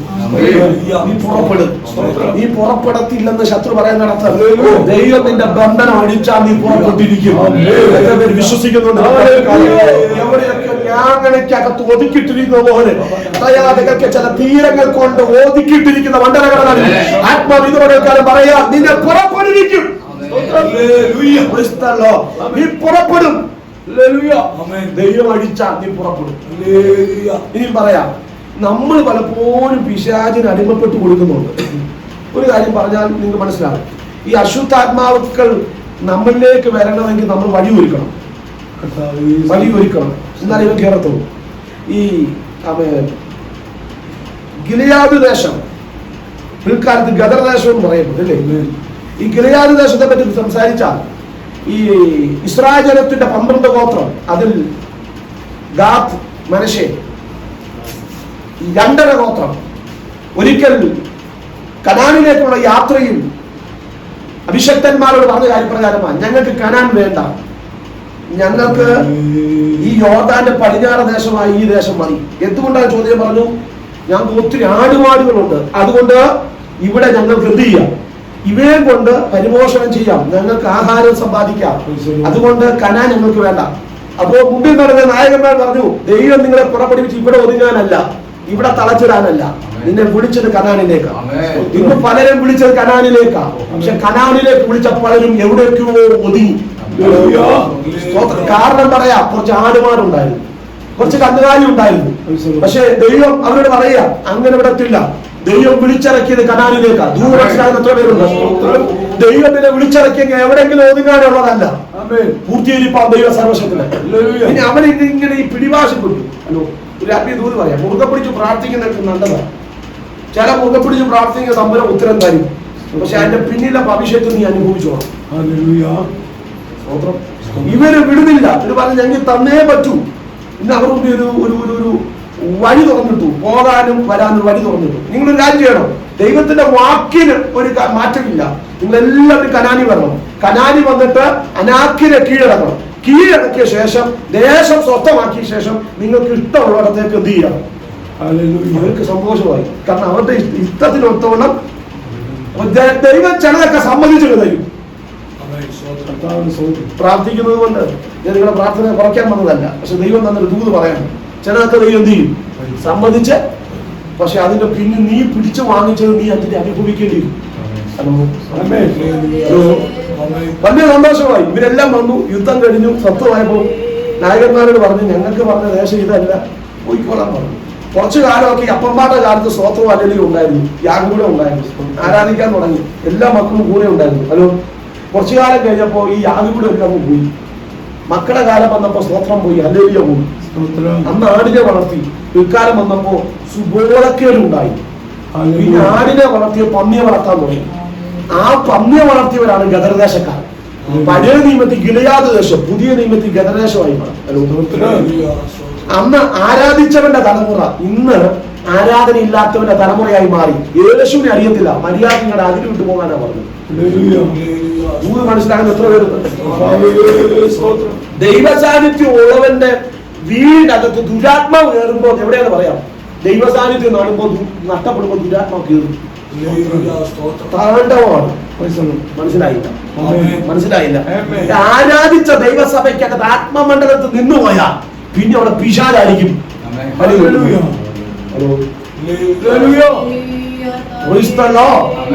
നമ്മുടെ ആത്മസാന്നിധ്യം കുറഞ്ഞു പോയാൽ പിന്നെ അവിടെ പിശാച് വാഴും. ശ്രദ്ധിച്ചോ, ഇനി വരാൻ പോകുന്ന കാര്യം കടന്നു പോകുന്നിടത്തെല്ലാം ദൈവം അറിയാൻ ദൂത് പറയാം. ഇന്ന് കരയാനും ദൈവസേന നോക്കിക്കരയാനും ഒക്കെ അപ്പന്മാരുണ്ട്. ദൈവസേന കുത്തിയിരുന്ന് കാര്യം പ്രാർത്ഥിക്കുന്നുണ്ട്. സ്തോത്രം. ഇന്നെല്ലാരും പോവുക, പോകണ്ടതല്ല, എല്ലാം പോട്ടെ. പക്ഷെ ഒരു കാര്യം, ജോലിയേന്ന് പറഞ്ഞ് ആടേന്ന് പറഞ്ഞ് അന്ന് പോയതാ. പക്ഷെ ഇനി ജോലിയേന്ന് പറഞ്ഞ് പോവുക. പക്ഷെ പ്രാർത്ഥന വിശ്വസിക്കുന്നു, മനസ്സിലാകുന്നത് കഴിവില്ല.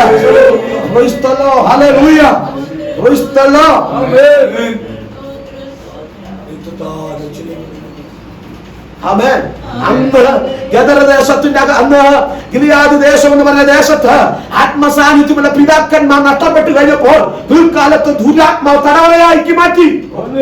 വില കൊടുത്ത് ചെറുതല്ല. അപ്പോൾ ഇനിയൊരു ദൂത് പറയാം, നീ ദൈവത്തിന്റെ അവകാശത്തിൽപ്പെട്ടതാണെങ്കിൽ, നിന്റെ സന്തതി ദൈവത്തിന്റെ അവകാശപ്പെട്ടതാണെങ്കിൽ, കാലം കഴിഞ്ഞാലും എത്ര ബന്ധിക്കപ്പെട്ടു പോയാലും ഒരു കണ്ണുനീർ എന്റെ അകത്തുണ്ടെങ്കിൽ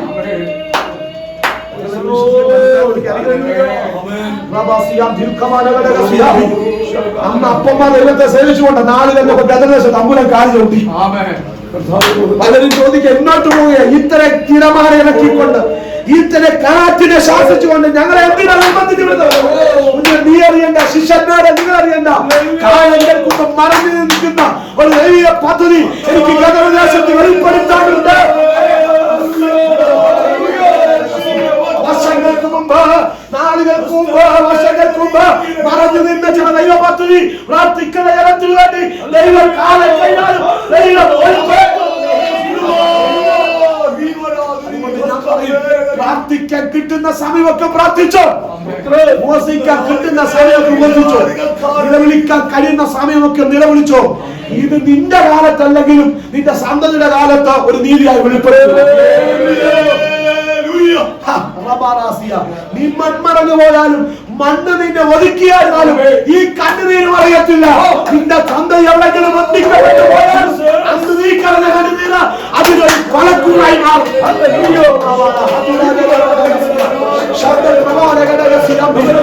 ആളുള്ള കാലത്തൊക്കെ, ആരോഗ്യമുള്ള കാലത്തൊക്കെ കാലത്തൊക്കെ, ശക്തി തന്ന കാലത്തൊക്കെ, നിയോഗമുള്ള കാലത്തൊക്കെ ദൈവത്തിൽ ഇരിക്കാൻ മടിക്കണ്ട. അത് പ്രാർത്ഥന സ്വർഗ്ഗം അംഗീകരിക്കും. അതുകൊണ്ടാ ഈ പ്രാർത്ഥനയൊക്കെ ഡിപ്പോസിറ്റാ. ഇരുന്നു ഷുഗറും പ്രഷറും വന്ന കൊളസ്ട്രോളും വന്ന ഇരിക്കാൻ പറ്റത്തില്ല. ഷുഗർ ഇല്ലാത്ത സമയത്ത് ഇരുന്നു. ഇനി ഇത് ശല്യം ബലഹീനമാകുന്നതെന്ന് നമുക്ക് പറയാൻ പറ്റത്തില്ല. ആ കാലത്ത് ഒരു പക്ഷെ ഇന്ന് ഉപസിച്ച പ്രാർത്ഥനയൊക്കെ അന്ന് നിങ്ങൾക്ക് ഒരു ഡിപ്പോസിറ്റ്. ഹലോ ഹലോ ഹലോ ശരീരം ബലഹീനം ചത്തി കിടന്ന് ഉപസിക്കാൻ നമ്മൾ ആഗ്രഹിക്കുന്നില്ല. പക്ഷെ ആരോഗ്യം തന്ന സമയമുണ്ടെങ്കിൽ ആമേ സാഹചര്യമൊക്കെ ദൈവം അനുകൂലമാക്കിയിട്ടുണ്ടെങ്കിൽ ഇത് ഇരുന്നോ, ദിവസം ഇരുന്നോ. ഇതൊന്നും തകർച്ചയ്ക്കല്ല, ഇതൊക്കെ ദൈവത്തിനുണ്ട്. നിന്റെ തലമുറ എവിടെയെങ്കിലും കുരുക്കപ്പെട്ട് പോകുന്നുണ്ടെങ്കിൽ, എവിടെയെങ്കിലും ബന്ധിക്കപ്പെട്ട് പോകുന്നുണ്ടെങ്കിൽ, നിന്റെ കണ്ണാവും മറിയത്ത് എവിടെയെങ്കിലും അക്രമിച്ചു പോകുന്നുണ്ടെങ്കിൽ നീ നിരാശപ്പെട്ടു പോകരുത്. മാതാവേ ദൈവസനെ കരകോ. ഈ കണ്ണുനീര് കാണാൻ കഴിഞ്ഞാൽ ഒരു ദൈവീയ തെരഞ്ഞെടുപ്പിന് മാറ്റിയെടുക്കും. ദൈവീയ നിയോഗത്തിന് മാറ്റിയെടുക്കും. ആത്മാവ് വരുന്നത് വെറുതെ അല്ല. നീ അനുവദിച്ചു കൊടുത്തവൻ കീറും. അനുവദിച്ചു കൊടുത്താൽ കീറും. അങ്ങനെയെങ്കിൽ ശമരിയ പട്ടണത്തിനകത്ത് ദുരാത്മാവ് വരാനും അനുവാദം സംഭവിച്ചു. ഹലോ, ഈ ശമരിയ പട്ടണം ദുഃഖത്തിലാകാനും സന്തോഷം കെട്ടുപോകാനും കാലങ്ങൾക്ക് മുമ്പ് ചലാവാചിയ പട്ടണത്തിൽ സംഭവിച്ചു. സമയമില്ല, നിങ്ങൾ പലരും ക്ഷീണിതരാകുമെന്ന് തോന്നുന്നു. എങ്കിൽ ഒന്ന് രണ്ട് കാരണം ഞാൻ പറയാം. ഈ ശമരിയ പട്ടണം ദുഃഖത്തിലാകാൻ കാരണം ഈ അശുദ്ധാത്മമല്ല, ഇതിന്റെ പിന്നിൽ ചലിച്ച അപ്പന്മാർ വില കൊടുക്കേണ്ടതുപോലെ വില കൊടുത്തില്ല. അതാണ് ഇതിന് കാരണം. തെളിവ് ഞാൻ പറയാം, നിങ്ങൾ വീട്ടിൽ ചെന്ന് വായിക്കണം. നമുക്ക് സമയമില്ല. ഉൽപ്പത്തി പുസ്തകം 9-ാം അധ്യായം 18 മുതൽ വാക്യങ്ങൾ വായിക്കണ്ട, ഞാൻ പറഞ്ഞുവിടാം. നോഹയുടെ കാലത്ത് സംഭവിച്ചതാ ഈ ശമരിയ പട്ടണം ദുഃഖത്തിനാകാൻ ഒരു കാരണം. നോഹയുടെ കാലത്ത് പരിശോധിക്കുമ്പോൾ ഈ കാലം നോഹ പെട്ടകത്തുനിന്ന് പുറത്തു വന്നു. ഈ ഉൽപ്പത്തി പുസ്തകം 10-ാം അധ്യായം 1-ാം വാക്യത്തിൽ വാക്യപ്രകാരമുണ്ട്.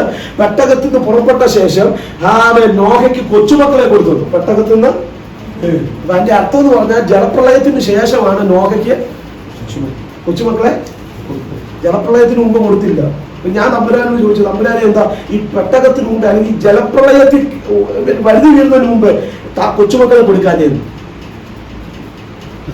സ്തോത്രം. തമ്പുരാൻ പറഞ്ഞു, ഇതിന്റെ പിന്നിലും ദൈവത്തിന് പദ്ധതിയുണ്ട്. സ്തോത്രം.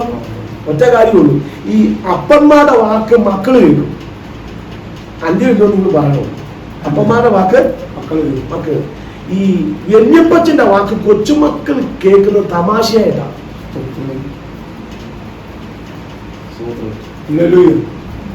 ഇനി ഒരു കാര്യം പറയാം. ഈ അപ്പനായ രോഗ പറയാ, എടാ ജലപ്രളയം വരുന്നു, എല്ലാവരും അകത്ത് കയറണമെന്ന് പറഞ്ഞാൽ മക്കളെല്ലാം കേറി. ഈ കൊച്ചുമക്കളുടെ കാലം കൊച്ചുമക്കളെ കൊടുത്തിരുന്നെങ്കിൽ എന്റെ ന്യായമായ ഭാവന ചിന്താഗതിയാ. എല്ലാവരുമായി ഇത് ഇവിടെ കടന്നിരിക്കുക. ഞങ്ങൾ ഇവിടെ സിറ്റീസനായി, ഞങ്ങൾക്ക് പല ബന്ധങ്ങളായി. അപ്പച്ചൻ പറയുന്ന കാര്യമൊന്നും ഞങ്ങൾക്ക് കേൾക്കാൻ അനുഭവം. തമ്പുരാൻ ഇത് ജീവിതം കൊച്ചുമക്കളെ കൊടുക്കുന്നതിന് ഇതിനെ രക്ഷപ്പെടുത്തേണ്ട മാർഗങ്ങൾ എന്ത് ചെയ്യാം? ദൈവത്തിന് എല്ലാം അറിയാം.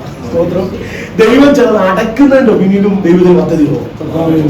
അന്യയുടെ ഉദരം അടഞ്ഞു. എന്തിനാണെന്നറിയാമോ? വചനം ദുർബലമാകുന്ന കാലം, ദർശനം നഷ്ടപ്പെട്ടു പോകുന്ന കാലം. അതിന്റെ അകത്ത് ഒരു ശൗമേന്റെ ദാൻ മുതൽ ബേർശേബ വരെ ഒരു വിശ്വസ്ത പ്രവാചകനെ പുറത്തു കൊണ്ടുവരുന്ന ദൈവത്തിന്റെ പദ്ധതിയാണ്. ദൈവത്തിന്റെ സമയത്ത് ഒരു പ്രവാചകൻ വെളിപ്പെടാൻ തമ്പുരാൻ അന്യയുടെ ഉദരത്തെ തമ്പുരാൻ അടച്ചതാണ്. ദേശത്തിന് നിന്നയാക്കി, പെരീനയ്ക്ക് നിന്നയാക്കി, നാട്ടുകാർക്ക് അപമാനമാക്കി. ഈ അപമാനം പേറിക്കൊണ്ടാ പോകുന്നത്. അന്നെ ഭാരപ്പെടേണ്ട, ഇത് നിന്റെ ജീവിതത്തിൽ അടയാളത്തിന് കാലഘട്ടത്തിൽ വെളിപ്പെട്ടു വരുന്ന ഒരു മാറ്റത്വം പറഞ്ഞു വെക്കുക. ഇതിന്റെ പിന്നിലുണ്ട്. വിശ്വസിക്കുന്ന എത്ര പേരുണ്ട്? ഒരു കാര്യം പറയാം, എത്ര ശൂര പരാക്രമിയായ വല്യപ്പച്ചനെ നിലയ്ക്ക് നിർത്താൻ കൊച്ചുമക്കൾക്ക് കഴിയും. അപ്പച്ചന്റെ കാലത്ത് വലിയ സ്ട്രിക്റ്റാ. കൊച്ചുമക്കൾ വരുമ്പോ അപ്പച്ചൻ സെറ്റിയൊക്കെ ഭയങ്കര ബുദ്ധിമുട്ട്. കൊച്ചുമക്കൾക്ക് സെറ്റിയുടെ മേലെ കൂടെ ഒക്കെ പോകുമ്പോ ഈ വലിയ ശൂര പരാക്രമമൊക്കെ നിൽക്കും. എന്നെ പഠിപ്പിച്ചിരുന്ന കാര്യമാണ്, ഞാൻ കണ്ടിട്ടുള്ള കാര്യമാണ്. വലിയ സ്ട്രിക്റ്റായ അപ്പച്ചനൊക്കെ ഈ കൊച്ചു അവിടെ അനങ്ങിയത് ഇവിടെ അനങ്ങിയതൊക്കെ പറഞ്ഞാലും കൊച്ചുമക്കൾ സെറ്റികളൊക്കെ ഒരു കുഴപ്പമില്ല. ആ കൊച്ചല്ലേ എന്നാ പറയുന്നത്. എന്താണെന്നറിയോ? വലിയ അപ്പച്ചന്മാരെ നിലയ്ക്ക് നിർത്തുന്നത് കൊച്ചുമക്കൾ കയറും. തമാശയായിട്ട് പിടിയല്ലോ, എന്റെ ചിന്തിന്റെ ഭാഗം. ഇങ്ങനൊരു കാര്യം, തമ്പുരാനും പദ്ധതി ഉണ്ടായിരുന്നു. നോഹയുടെ കാലത്ത് മക്കളെ കൊണ്ട് തന്നെ നിർത്തുക. പെട്ടകത്തിന് പുറത്തു വന്ന ശേഷമേ കൊച്ചുമക്കളെ കൊടുക്കുന്നുള്ളൂ തമ്പുരാൻ. കാരണം നീ നിമിത്തം പലരും നഷ്ടപ്പെടുകയല്ല, നീ നിമിത്തം അല്പജനങ്ങളുണ്ടെങ്കിൽ അത് രക്ഷപ്പെടുന്നു. തമ്പുരാനെ വിശ്വസിക്കുന്ന എത്ര പേര് ഇനി ശ്രദ്ധിക്കുക. പെട്ടകത്തിന് പുറത്തു വന്ന ശേഷം നോഹ എന്തെന്ന് അറിയാമോ? മനോഹരമായ മുന്തിരിത്തോട്ടം ഉണ്ടാക്കി. മനോഹരമായ മുന്തിരിത്തോട്ടം. വിഷയത്തിൽ വരാം. ഞാൻ വിഷയത്തിന്റെ കാരണങ്ങളാണ് പോകുന്നത്. മനോഹരമായ മുന്തിരിത്തോട്ടം ഉണ്ടാക്കി. ഇനി മുന്തിരിത്തോട്ടം ഉണ്ടാക്കിയ തെറ്റുണ്ടോ എന്ന് ചോദിച്ചാൽ തെറ്റില്ല.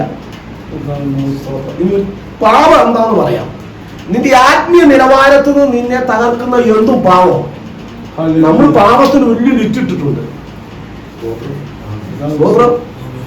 പാപത്തിന് വലിയ ലിസ്റ്റ് ഇട്ടിട്ടുണ്ട്. അവര് എങ്ങനെ പോയില്ല, അവർ ഇന്നിട്ടല്ലോ ഇതിട്ടല്ലോ, അത് പാവല്ലേ. പക്ഷെ അതിനേക്കാൾ വലിയ നമ്മുടെ കയ്യില്. പക്ഷെ ഒരു കാര്യം നിങ്ങൾ ശ്രദ്ധിക്കൂ, പാപം എന്ന് പറഞ്ഞ ഒന്നും ശ്രദ്ധിച്ചോ, ഇത്ര മാത്രമേ ഉള്ളൂ. നിന്റെ ദൈവകൃപ നഷ്ടപ്പെടുത്തുന്ന എന്തൊക്കെയാണ് അതെല്ലാം പാവമാണ്. പ്രാർത്ഥന നഷ്ടപ്പെടുത്തുന്നതാണെങ്കിൽ, വചനധ്യാനം ആത്മീയമായിട്ട് നഷ്ടപ്പെടുന്നത് എന്തൊക്കെയാണ് അതെല്ലാം തെറ്റാ, പാവാ.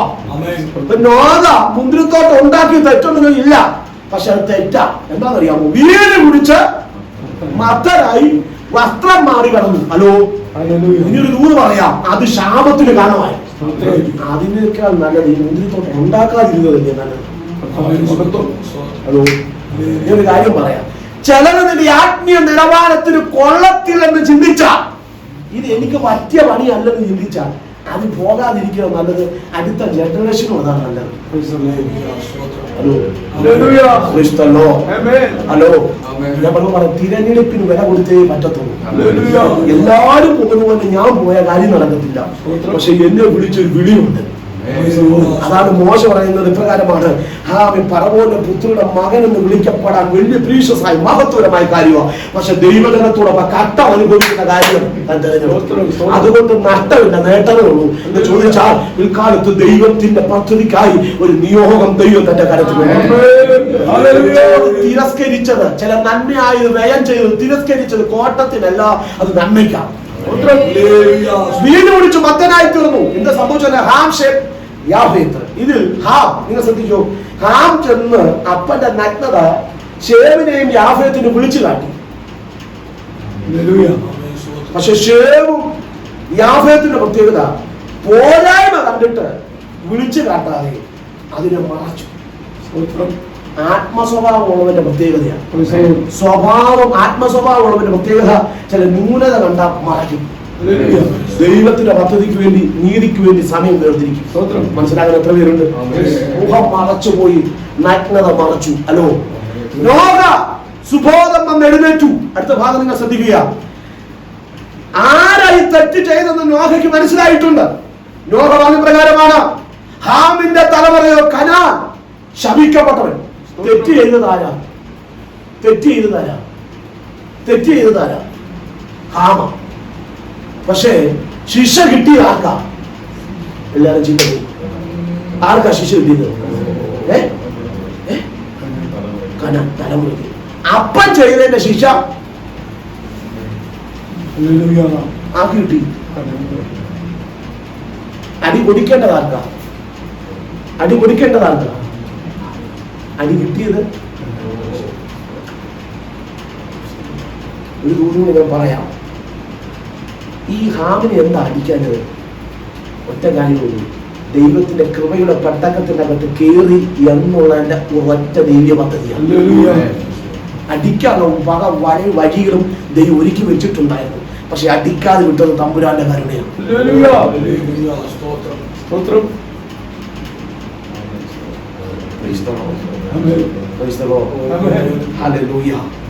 ഒരു ദൂതോടെ പറയാം, നമ്മുടെ വീട്ടിലൊക്കെ 2 പേരുണ്ടെങ്കിൽ, ചേട്ടന്മാരും അന്യന്മാരുണ്ടെങ്കിൽ, ഏറ്റവും കൂടുതൽ അടി കൊടുക്കുന്ന ആൾക്കാർ, അടി കൊടുക്കുന്ന ആൾക്കാന്ന് പറഞ്ഞാണ് ചേട്ടൻ. ഒരാളല്ലെങ്കിൽ ചേട്ടനെ കൊടുക്കാറുണ്ട്. പക്ഷെ ഏറ്റവും കുസൃതി കാണിക്കുന്നവരെ അനിയന. എന്താ അനിയനെ അടിക്കാത്തത്? സ്നേഹത്തിന്. പക്ഷെ ഒരു കാര്യം പറയാം, അപ്പന്റെ അടി താങ്ങാനുള്ള കപ്പാസിറ്റി ഈ അനിയനില്ലെന്ന് അപ്പനറിയാം. അപ്പന്റെ വലിയ അടി ഈ അടി താങ്ങാൻ ഈ കൊച്ചു മകൻ ഇല്ലെന്ന്. പക്ഷെ വികൃതരം കാണിച്ചത് ഏറ്റവും കൂടുതൽ ആരാ? ഇളയവനാ. പക്ഷെ അടി കൊടുക്കേണ്ടത് ഇളയവനാ. അടി കിട്ടിയത് അതിനെ മൂത്തം പറഞ്ഞിട്ട് എന്നെ എപ്പോഴും ഒന്ന് അടിക്കും. അപ്പൊ ഒരു സ്നേഹമില്ലാത്തതുകൊണ്ടല്ല, പക്ഷേ ഈ അടി ചേട്ടന് കൊടുക്കുമ്പോൾ മാറി നിന്ന് പേടിച്ച് ഒരുത്തൻ മാറി നിൽക്കും, വിറച്ചുകൊണ്ടിരിക്കും. അവനോട് നോക്കിയാൽ മതി വിറങ്ങി, അവന് പറയുന്നത് മതി, ഒറ്റ നോട്ടം മതി അവൻ മാറാൻ. പറഞ്ഞ മനസ്സിലാകുന്നുണ്ട്? അങ്ങനെ ഒരു രൂപ പറയാം. അനിയന്മാരെയൊക്കെ അടിക്കുന്നതിന്റെ പിന്നിൽ ചേട്ടന്മാർക്ക് വെച്ച് അടി അനിയന്മാർക്ക് കൊടുത്തത് ചിന്തിച്ചോളൂ. അവിടെ ഇവിടെയൊക്കെ പലരും മരിച്ചോണ്ടിരിക്കുക. നമ്മുടെ ദേശത്ത് എന്നിലും നിങ്ങളും വരേണ്ട പലതും മാറ്റി വിട്ടെങ്കിലും നമ്മൾ രക്ഷപ്പെട്ടൊന്നും എനിക്ക് നിങ്ങൾക്ക് പറയാൻ പറ്റത്തില്ല. ഹലോ ഹലോ, കഴിവുള്ളൊരു ബലശാലികൾ പലരും പോയിക്കൊണ്ടിരിക്കുന്നു. ദൈവത്തിന്റെ കരുണ ഇന്ന് ഈ സെക്കൻഡ് വരെ ഈ സെക്കൻഡ് വരെ നമ്മൾ നിർത്തി നമ്മുടെ എന്തെങ്കിലും ആഹാരത്തിന്റെ പുണ്യമൊന്നും അല്ല, ദൈവത്തിന്റെ കരുണയാണ്. 21 ദിവസം ദിവസം ഇരുന്നു. കഴിഞ്ഞ ദിവസം ഞാൻ സംശയിപ്പിക്കല്ല, ഞാൻ നിരാശപ്പെടുത്തിയല്ല. കഴിഞ്ഞ ദിവസം വാക്സിൻ എടുത്തു. ഉപവാസം 21 ഇരുന്ന് പ്രാർത്ഥിച്ച ഒരു ആന്റി പോയി വാക്സിൻ എടുത്തു. ഇന്നും നൂർന്നിട്ടില്ല, ഗൾഫില. സ്തോത്രം. അസ്വസ്ഥതയാണ്, വല്ലാത്തൊരു അസ്വസ്ഥത കിടക്കുക. വാക്സിൻ എടുത്തു. പുള്ളിക്കാരി പറഞ്ഞ കാര്യമാണ്, വാക്സിൻ എടുക്കുന്നെങ്കിൽ നന്നായി ആഹാരം കഴിച്ചിട്ട് പോയേ. സ്തോത്രം. വാക്സിൻ എടുക്കുക, വാസ്തവോട് പോയി എടുക്കുന്നത് നന്നായി ആഹാരം കഴിച്ചിട്ട് പോകും. കുറച്ച് കഴിഞ്ഞിട്ട് വരും എടുത്തിട്ടില്ലെങ്കിൽ. പക്ഷെ ഒരു കാര്യം വാസ്തവമാണ്, ഇതിന്റെ കൂടുതലല്ല ആഹാരം. കഴിഞ്ഞ ദിവസം വേറൊരാളെ സംസാരിച്ച് പറയാം, ഗൾഫിൽ നിന്ന് വന്നൊരു കഴിഞ്ഞ ദിവസം പാസ്റ്റർ, എന്റെ ഒരു നിഗമനം, എന്റെ കൂടെ ഉള്ളവർക്ക് എല്ലാം കൊറോണ വന്നു. ഞാൻ നേഴ്സാണ്, പക്ഷെ എനിക്ക് ആ റൂമിലുള്ള എല്ലാവർക്കും വന്നു, എനിക്ക് കൊറോണ. പക്ഷെ പുള്ളി കണ്ടെത്തിയ പുള്ളിയുടെ ചിന്താഗതിയ ശരിക്കും ആഹാരം കഴിച്ചാൽ മതി കൊറോണ വരുന്നത്. ഞാൻ പറഞ്ഞത് നിങ്ങളുടെ അത് ചിന്താഗതി മാറ്റില്ല. കാരണം ഞാൻ എപ്പോഴും ആഹാരം കഴിഞ്ഞ് ഞാൻ കൊറോണ എന്തുമായിരിക്കും. പക്ഷെ അത് പുള്ളിയുടെ ഒരു ചിന്താഗതിയാണ്. കുഴപ്പമില്ല, ആരോഗ്യം വേണം അല്ലേ. എങ്കിലും ഈ 21 ദിവസം ഇരുന്നതല്ലേ, പ്രാർത്ഥിച്ചല്ലേ, ദൈവത്തിന് പ്രത്യേക കരുതലല്ലേ. അപ്പൊ ഞാനൊരു കാര്യം പറയാം, പല വലിയ തെറ്റ് എന്നിലും നിങ്ങൾ, ഞാൻ നിങ്ങളെ മാത്രമല്ല എന്നിലോട്ടൊന്ന് പറയട്ടെ, എന്നിലും നിങ്ങൾ ഇരിക്കുമ്പോൾ തന്നെ എനിക്ക് അടി തരാതെ, നിങ്ങൾക്ക് അടി തരാതെ, ഇളയതുങ്ങളായി അല്ല ചേട്ടന്മാരാന്ന് പറയുന്ന പലരും അടി കൊടുത്തതിന്റെ പിന്നിൽ വിശ്രുതി കാണിച്ച ഇളയത്തുങ്ങളായ നമുക്ക് കിട്ടേണ്ട പല അടിയാ നമ്മൾ അവിടെ കൊടുത്തത്. എനിക്ക് നിലനിൽക്കുന്നു എന്ന് പറയുന്നത് ഞെളിയാതെ വിശ്വസിക്കുന്നുണ്ട്. ദൈവത്തിന്റെ കണ്ണ് എത്ര വലുതാ, ദൈവത്തിന്റെ സ്നേഹം എത്ര വലുതാ. ഇന്ന് പകൽ ദൈവത്തിന്റെ കൃപയ്ക്കൂടി മറയാൻ എത്ര പേർക്കുണ്ട്. നിങ്ങൾ ശ്രദ്ധിക്കുക, അപ്പൻ ഇന്ന് കിട്ടേണ്ട അടി മോന് കൊടുത്തു, കനാന് കൊടുത്തു. പറയാ, കനാൻ ശപിക്കപ്പെട്ടവൻ എവിടെ ചെന്നാലും ശപിക്കപ്പെട്ടവൻ. അവന് എഞ്ചിനീയറിംഗ് വിട്ടാലും ഡോക്ടറേറ്റിന് വിട്ടാലും അവനൊരു ഒരു കാശിമളയിൽ പോയാലും ഈ അപ്പന്റെ ശാപം കിടക്കുന്നിടത്തോളം കാലം ഇവൻ ചെന്ന് പാർത്ത എവിടാന്നറിയാമോ? ഷേഖേമിൽ. അതായത് കനാൻ പാർത്ത ദേശം ഷേഖേമാണ്, ശമരിയ പട്ടണത്തിന്റെ ദേശം. ഈ ഷേഖേമിലാണ് കനാനിൽ ചെന്ന് പാർത്ത. അപ്പന്റെ ശാപമേറ്റ, നോഹയുടെ ശാപമേറ്റ തലമുറ എന്ന് പാർത്ത ദേശമാണ് ശമരിയ, കനാൻ, ഷേഖേം. അത് മനസ്സിലാകണമെങ്കിൽ ഉൽപ്പത്തി പുസ്തകം 12-ാം അധ്യായത്തിലുണ്ട്. ദൈവത്തിന്റെ ദാസനായ അബ്രഹാമിനെ ദൈവം വിളിച്ചിറക്കിക്കൊണ്ട് വരുമ്പോ ആദ്യം കാല് ചവിട്ടിച്ച് എവിടെയെന്നറിയാമോ? ആയിക്കും ബഥേലിൽ നടി. അതിനുശേഷം പറഞ്ഞൊരു ദൈവത്തിന്റെ ആത്മ 12-ാം അധ്യായത്തിൽ, ഉൽപ്പത്തി പുസ്തകം 12-ാം അധ്യായത്തിൽ ഇങ്ങനെ എഴുതിയിട്ടുണ്ട്, ഷേഖേം, കനാന്യർ പാർത്തിരിക്കുന്ന ഷേഖേം. സ്തോത്രം. അവിടെ കാല് ചവിട്ടി അവിടെ യാഗപീഠം പണിയിപ്പിച്ചു. എന്തിനാണെന്നറിയാമോ? ഇന്നലെ നോഹയുടെ തലമുറ ശപിക്കപ്പെട്ട ഇടത്ത്, സ്തോത്രം, ഇവിടെ കനാൻ ശപിക്കപ്പെട്ട ഇടത്ത് ദൈവം ആരാധന സ്ഥാപിച്ചുകൊണ്ട്, അബ്രഹാമിനെ ആരാധന സ്ഥാപിച്ചുകൊണ്ട് അടിമത്തത്തിന്റെ ചങ്ങലിൽ നിന്ന് ദൈവം തലമുറയും പുറത്തു. ഇന്ന് പറഞ്ഞൊരു ദൂത് പറയാം, നാം ബന്ധിക്കപ്പെടുമ്പോൾ തന്നെ രക്ഷയ്ക്കുള്ള വഴി ദൈവം ഒരുക്കുന്നുണ്ട്. പ്രാർത്ഥിക്കുന്ന ദൈവത്തിന് നിന്റെ ആരാധന ദേശത്തിന്റെ അകത്തെ ബന്ധനം മാറ്റും, നിന്റെ ആരാധന ഭവനത്തിന്റെ ബന്ധനം മാറ്റും, നിന്റെ യാഗവീയുടെ ദേശത്തിന്റെ ബന്ധനം മാറ്റും. പക്ഷേ എന്ത് സംഭവിച്ചെന്നറിയാമോ? അതിയെന്നാൽ ഈ അബ്രഹാം അവിടെ നിന്നില്ല. അബ്രഹാം പിന്നെ മിസ്രൈമിലേക്ക് പോയി. കണ്ടോ, പ്രാർത്ഥിച്ച് ഏറ്റെടുക്കുന്ന വിടുതലിന് ഓടിക്കുന്ന ചില ക്ഷാമത്തിന്റെ ശക്തിയുണ്ട്. പ്രാർത്ഥിച്ച് ദേശം ഏറ്റെടുത്തു, പ്രാർത്ഥിച്ച് സ്തോത്രം പറഞ്ഞ അന്ധകാര ശക്തിയൊക്കെ മാറ്റി, ശാപം മാറ്റി അബ്രഹാം ആ ദേശം അവകാശമാക്കി. അല്പം കഴിഞ്ഞപ്പോൾ ക്ഷാമം കയറി വന്നു. ക്ഷാമം കയറി വന്നപ്പോൾ ഉടനെ മിസ്രൈമിലേക്ക് കൂടി ഓടിക്കുക. ഇത് ശത്രുവിന്റെ തന്ത്രമാണ്. വായ്ത്തത്വമുള്ളവനെ ഉറപ്പിക്കാതെ, വായ്ത്തത്വമുള്ളവനെ ആകെ പതറിപ്പിക്കുന്ന ഒരു വ്യാപാരം. ചില ക്ഷാമം വന്നിട്ട്, ചില ഞെരുക്കം വന്നിട്ട് അവിടെ നിന്ന് ഭക്തരെ ഓടിച്ചു. സ്തോത്രം. എവിടെ ശത്രു ഉപയോഗിക്കുന്ന പദ്ധതിയാണ്. എവിടെങ്കിലും ഉറച്ചു നിൽക്കുന്നു എന്ന് തോന്നുമ്പോ തന്നെ അവിടെ തന്നെ പാർക്കും. സ്തോത്രം. എവിടെങ്കിലും നിന്റെ സന്തതി ഉറച്ചു നിൽക്കുന്നത് കണ്ടിട്ട്, എവിടെങ്കിലും നന്മ അനുഭവം കണ്ടിട്ട് അവിടെ ഇളക്കും. അധിപതിയുടെ കോപം നിനക്കെതിരെ ജ്വലിക്കുമ്പോ ഇടം വിട്ടു പോകാതെ അവിടെ കാത്തിരിപ്പീൻ.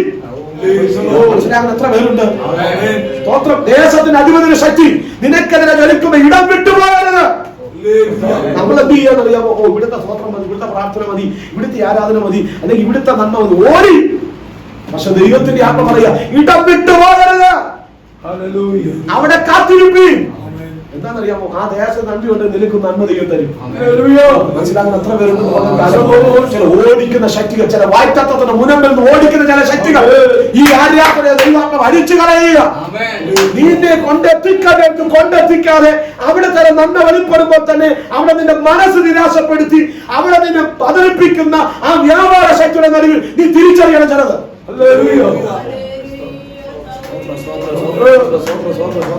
അധികം നാള് നീ അങ്ങനെ ഓടാൻ നിൽക്കരുത്, നീ അവിടെ കാത്തിരിക്കണം. അതുകൊണ്ടാണ് ദൈവത്തിന്റെ ദാസനായ ഏലിയാവും ദൈവം നിത്യമണ്ഡലത്തിൽ നിന്നു ദൈവം പുറവോളം നിന്നതുകൊണ്ടാണ് ദേശക്ഷാമമാണെങ്കിലും കെരീതിൽ വെള്ളമൊരുക്കി കാക്കയുടെ ചൂണ്ടിൽ ആഹാരം കൊടുത്തത്. ഹലോ, ദേശത്തെ ക്ഷാമമാണെങ്കിലും നീ നിൽക്കേണ്ടടുത്ത് നിന്നാൽ അവിടെ വലിയൊരു ദൈവത്തിൽ നടക്കും.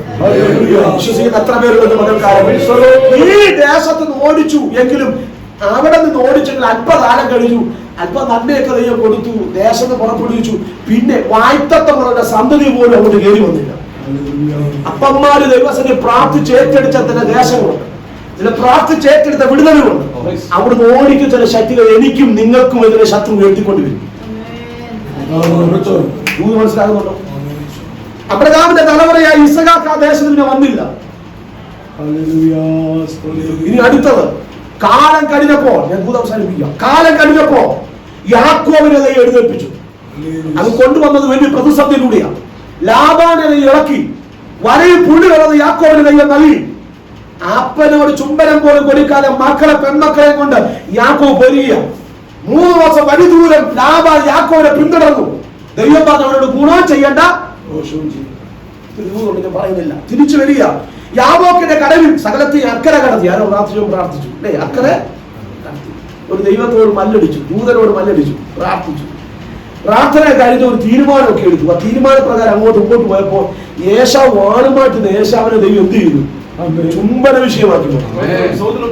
ഹലോ, ഇക്കരയിൽ വാളുമാൻ നിന്നവനെ കണ്ടത്, ഗർജിക്കുന്ന സിംഹത്തെയാണ് കണ്ടത്. പ്രാർത്ഥിക്കുന്നതിന്റെ മറുപടി പറയാം. പ്രാർത്ഥന എഴുന്നേറ്റപ്പോൾ അലർന്ന് നിന്നവൻ ചുംബന വിഷയമായി.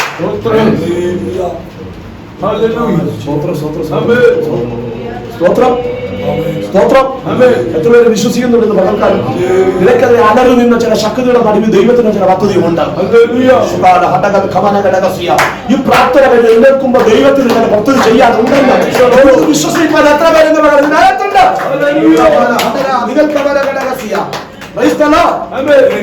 യാക്കോബ് പറഞ്ഞൊരു കാര്യം ആരോ പറഞ്ഞു, നീ എന്നെ അനുഗ്രഹിച്ചിട്ടല്ലാതെ ഞാൻ നിന്നെ യാക്കോബെ ദൈവം നിന്നെ അനുഗ്രഹിച്ചില്ലേ?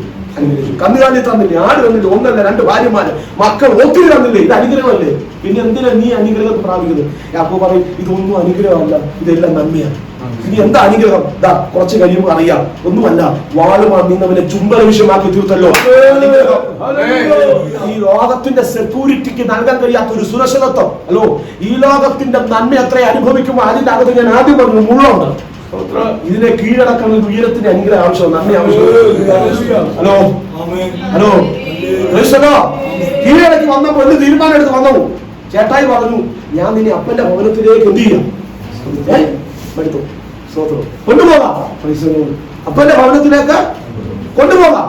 അപ്പോൾ തിരിച്ചറിഞ്ഞവൻ തിരിച്ചറിഞ്ഞു, എന്നെ നീ കൊണ്ടുപോകണ്ട, എനിക്ക് ദൈവത്തോടൊരു ഉടമ്പടിയുണ്ട്. ഓപ്പർച്യൂണിറ്റികൾ ജീവിതത്തിൽ തന്നിട്ട് ചില വായ്ത്തത്വത്തെ തടയാൻ ശത്രു നോക്കും. എത്ര വിശ്വസിക്കുന്നു മനസ്സിലാകുമല്ലോ? കാരണം ഞാൻ നിന്റെ അപ്പന്റെ നല്ല കാര്യമില്ല പറഞ്ഞത്. ഈ ലോകത്തിന്റെ കായികന്മാർ മുമ്പിൽ വന്നു, ഞാൻ നിന്റെ അപ്പന്റെ ഭവനത്തിലേക്ക്. പക്ഷെ യാക്കോബ് പറയും, എനിക്ക് അങ്ങോട്ട് വരണമെന്നല്ല, എനിക്ക് എന്റെ ദൈവത്തോട് തീരുമാനമുണ്ട്. ദൈവത്തിന്റെ തീരുമാനത്തിന് മാറ്റിക്കളയാം. സ്തോത്രം. അല്പസമയം കഴിഞ്ഞു, ശേഖേമിയും വന്നു, ശമരിയും വന്നു. ഹലോ, ശേഖേമിന് അധികാരൻ. അടുത്ത തന്ത്രം, അമോനിന്റെ പുത്രൻ ദീനക്കെതിരെ വെല്ലുവിളി ഉയർത്തി, ദേശത്തെ അപമാനിപ്പിച്ചു. പ്രാർത്ഥിച്ചവന്റെ തലമുറയ്ക്കകത്ത് 2 കൊലപാതകന്മാർ, ലേവി ഷിമിയോൻ, സാഹസത്തിന് വാളെടുത്തു. സഹോദരി അപമാനിച്ചവരെ ഉന്മൂലനം ചെയ്തു. തല ഉയർത്തി വന്നവൻ തല വായിക്കുവാനിടയായി തീർന്നു. തലയിൽ 3 മല വിട്ടു. 3 മനസ്സിലാകുന്ന എത്ര പേരുണ്ട്? ശത്രുവിന്റെ തന്ത്രം. ഒരിക്കൽ ഈ ശേഖർ പട്ടണത്തിൽ വലിയ ആരാധന നടത്തി വിടുതലേറ്റെടുത്ത് അബ്രഹാമിനെ ഓടിച്ചത് ഒരു ശാപം. 3 മനസ്സിലാകുന്നവർക്ക് മനസ്സിലാകും. കാലം പലത് കഴിഞ്ഞപ്പോ സന്തതികളിലൂടെ അപമാനപ്പെടുത്തുന്ന വായ്ത്തത്വത്തിൽ വന്ന യാക്കോബിനെ ഓടിക്കുന്ന അപവാദത്തിന്റെ ശക്തി. മനസ്സിലാകുന്ന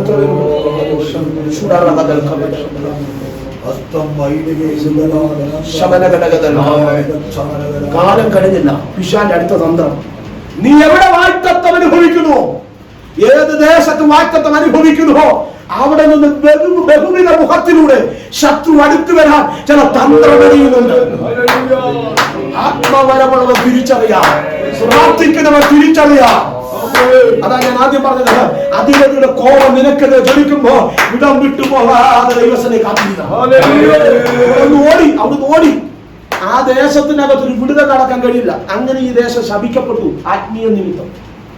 ഈ ദേശത്തിലാ കാലം കഴിഞ്ഞപ്പോ ശമരിയുടെ പട്ടണത്തിൽ സ്തോത്രം പറഞ്ഞ് നിങ്ങളവരെ തമ്പുരാക്കി. ആണ്ടുകൾക്ക് മുമ്പ് തമ്പുരാന്റെ നിയമം ദൈവം പുനഃസ്ഥാപിപ്പിച്ചു. ഒരു പീലിപ്പോസ് ദൈവം അയച്ചു. കാലങ്ങൾക്ക് മുമ്പ് ബന്ധിക്കപ്പെട്ട ഇടത്തേക്ക് ദൈവം പീലിപ്പോസിനെ അയച്ചിട്ട് അശുദ്ധാത്മാവ് ബാധിച്ച കണ്ടോ, ദൈവസാന്നിധ്യം നഷ്ടപ്പെട്ടവ അകത്ത് ദുരാത്മാവ് കയറി, രോഗാത്മാവ് കയറി, മുതന്തന്മാർ അകത്ത് വ്യാപരിച്ചു, രോഗങ്ങൾ വൈകല്യങ്ങൾ അകത്ത് വ്യാപരിച്ചു. പക്ഷെ അതിന്റെ അകത്തേക്ക് കാലങ്ങൾക്ക് മുമ്പുള്ള ദൈവത്തിന്റെ നിയോഗം വെളിപ്പെടുത്താൻ ദൈവം പീലിപ്പോസിനെ അയച്ചു. നിങ്ങൾ ആ പദം ഞാൻ നിർത്താം. നിങ്ങൾ ശ്രദ്ധിക്കുന്നവരാണെന്ന് തിരിച്ചറിയുന്നു. എങ്കിലും ഞാൻ പറഞ്ഞ ഭാഗം നിർത്താം. അങ്ങനെ ഒരു പദം ശ്രദ്ധിച്ചില്ലേ? അങ്ങനെ ആ പട്ടണത്തിൽ വളരെ സന്തോഷം. ആ പദമൊക്കെ വളരെ സത്യമാണ്, അർത്ഥവത്തായ പദമാണ്. വളരെ ഈ വളരെ എന്ന് പറഞ്ഞ എന്റെ അർത്ഥം എന്താ? സ്തോത്രം. ഞാൻ പറഞ്ഞു നിർത്താം. ഈ അച്ഛനെ എനിക്ക് നന്നായി അറിയാം, അച്ഛന് കുഴപ്പമൊന്നുമില്ല, കാര്യങ്ങളൊക്കെ ഓക്കെയാ, പുറമേ ഞാൻ പറയാം. അപ്പോ ഈ അച്ഛൻ്റെ അല്പകാര്യമൊക്കെ ബുദ്ധിമുട്ടാണെന്നുള്ളത് എനിക്ക് വ്യക്തിപരമായി അറിയാം. 2 പേരെ കണ്ടു. ആദ്യം അച്ഛനെ കണ്ടപ്പോൾ ഞാൻ ചോദിച്ചത് എന്തുകൊണ്ട് വെച്ചാ വിശേഷം വരും. ഞാൻ പറഞ്ഞു പക്ഷെ വളരെ സന്തോഷമാണ്, വളരെ. അപ്പൊ എനിക്ക് പിടി കിട്ടി. ഇന്നലത്തെ ആ വിഷയങ്ങളൊക്കെ എന്ത് ചെയ്യും, കാലങ്ങളൊക്കെ എന്ത് ചെയ്യും, വളരെ സന്തോഷം. അച്ഛനോട് ചോദിച്ചു അതേ ചോദ്യം, അച്ഛൻ എങ്ങനെയുണ്ട്? അച്ഛൻ പറ സന്തോഷം. എനിക്ക് ആ വിഷയത്തിൽ ഇന്നലെ സന്തോഷമാ. ഈ അച്ഛൻ പറഞ്ഞതിനകത്ത് വളരെ സന്തോഷമാണ് എനിക്ക് മനസ്സിലായി. വളരെ ദുഃഖമായിരുന്ന വിഷയങ്ങൾക്കൊക്കെ ദൈവത്തിന്റെ ആത്മാവ് എഴുതി കണ്ടോ, വളരെ സന്തോഷമുണ്ടായി എന്ന് പറഞ്ഞാൽ ശമരിയ പട്ടണത്തിന്റെ ദുഃഖം ഇന്നലെ ഇന്നും ആരംഭിച്ചതല്ല. വലിയ ദുഃഖത്തിന്റെ അകത്താണ് അഭിഷേകത്തിനെ അകത്ത് പ്രവേശിപ്പിച്ച് വളരെ സന്തോഷമുള്ളതാക്കിയത്. പറഞ്ഞ് നിർത്താം. ഒത്തിരി വിസ്താര മേഖലയിലേക്ക് കടന്നു പോകുന്നില്ല. കാലങ്ങൾക്ക് സംഭവിച്ച ചില ദുഃഖങ്ങൾ വളരെ സന്തോഷത്തിലേക്ക് മാറ്റിയെടുക്കും. ആണ്ടുകളായിട്ടുള്ള ചില ദുഃഖങ്ങൾ, സംവത്സരങ്ങളായിട്ടുള്ള ദുഃഖങ്ങൾ, കാരണങ്ങൾ കൊണ്ടുള്ള ചില ദുഃഖങ്ങൾ, അകാരണമായ ചില ദുഃഖങ്ങൾ, ആത്മീയ മണ്ഡലത്തിൽ അപരാജയങ്ങൾ സംഭവിച്ച ദുഃഖങ്ങൾ മാറ്റി എഴുതാൻ നിന്റെ അടിവേരുകൾ തോന്നി ആത്മാവ് ഇന്ന് പകൽക്കാലം ദൂത് പറിച്ചു പറയുന്നു. കാലങ്ങൾ കൊണ്ടുള്ള അവസ്ഥയ്ക്ക് ദൈവം വ്യതിയാനം ദൈവം വരുത്തും. വർഷങ്ങൾ കൊണ്ടുള്ള അവസ്ഥയ്ക്ക് ദൈവം വ്യതിയാനങ്ങൾ ഒരുക്കും. കാരണങ്ങൾ പലതും ഉണ്ടാകാം, അകാരണമായ വിഷയങ്ങൾ ഉണ്ടാകാം. പക്ഷേ ഇന്നില്ല പകൽ ദൈവത്തെ പറയുന്നു, പ്രാർത്ഥിക്കുന്നതിന് വേണ്ടി വലിയൊരു ചുവടുവെപ്പ് ദൈവം ദേശത്ത് വെളിപ്പെടുത്താൻ ദൈവം സർവശക്തനാണ്. ദൈവത്തിന്റെ മഹത്വങ്ങൾ ഏറ്റാം. എല്ലാ കണ്ണുകളും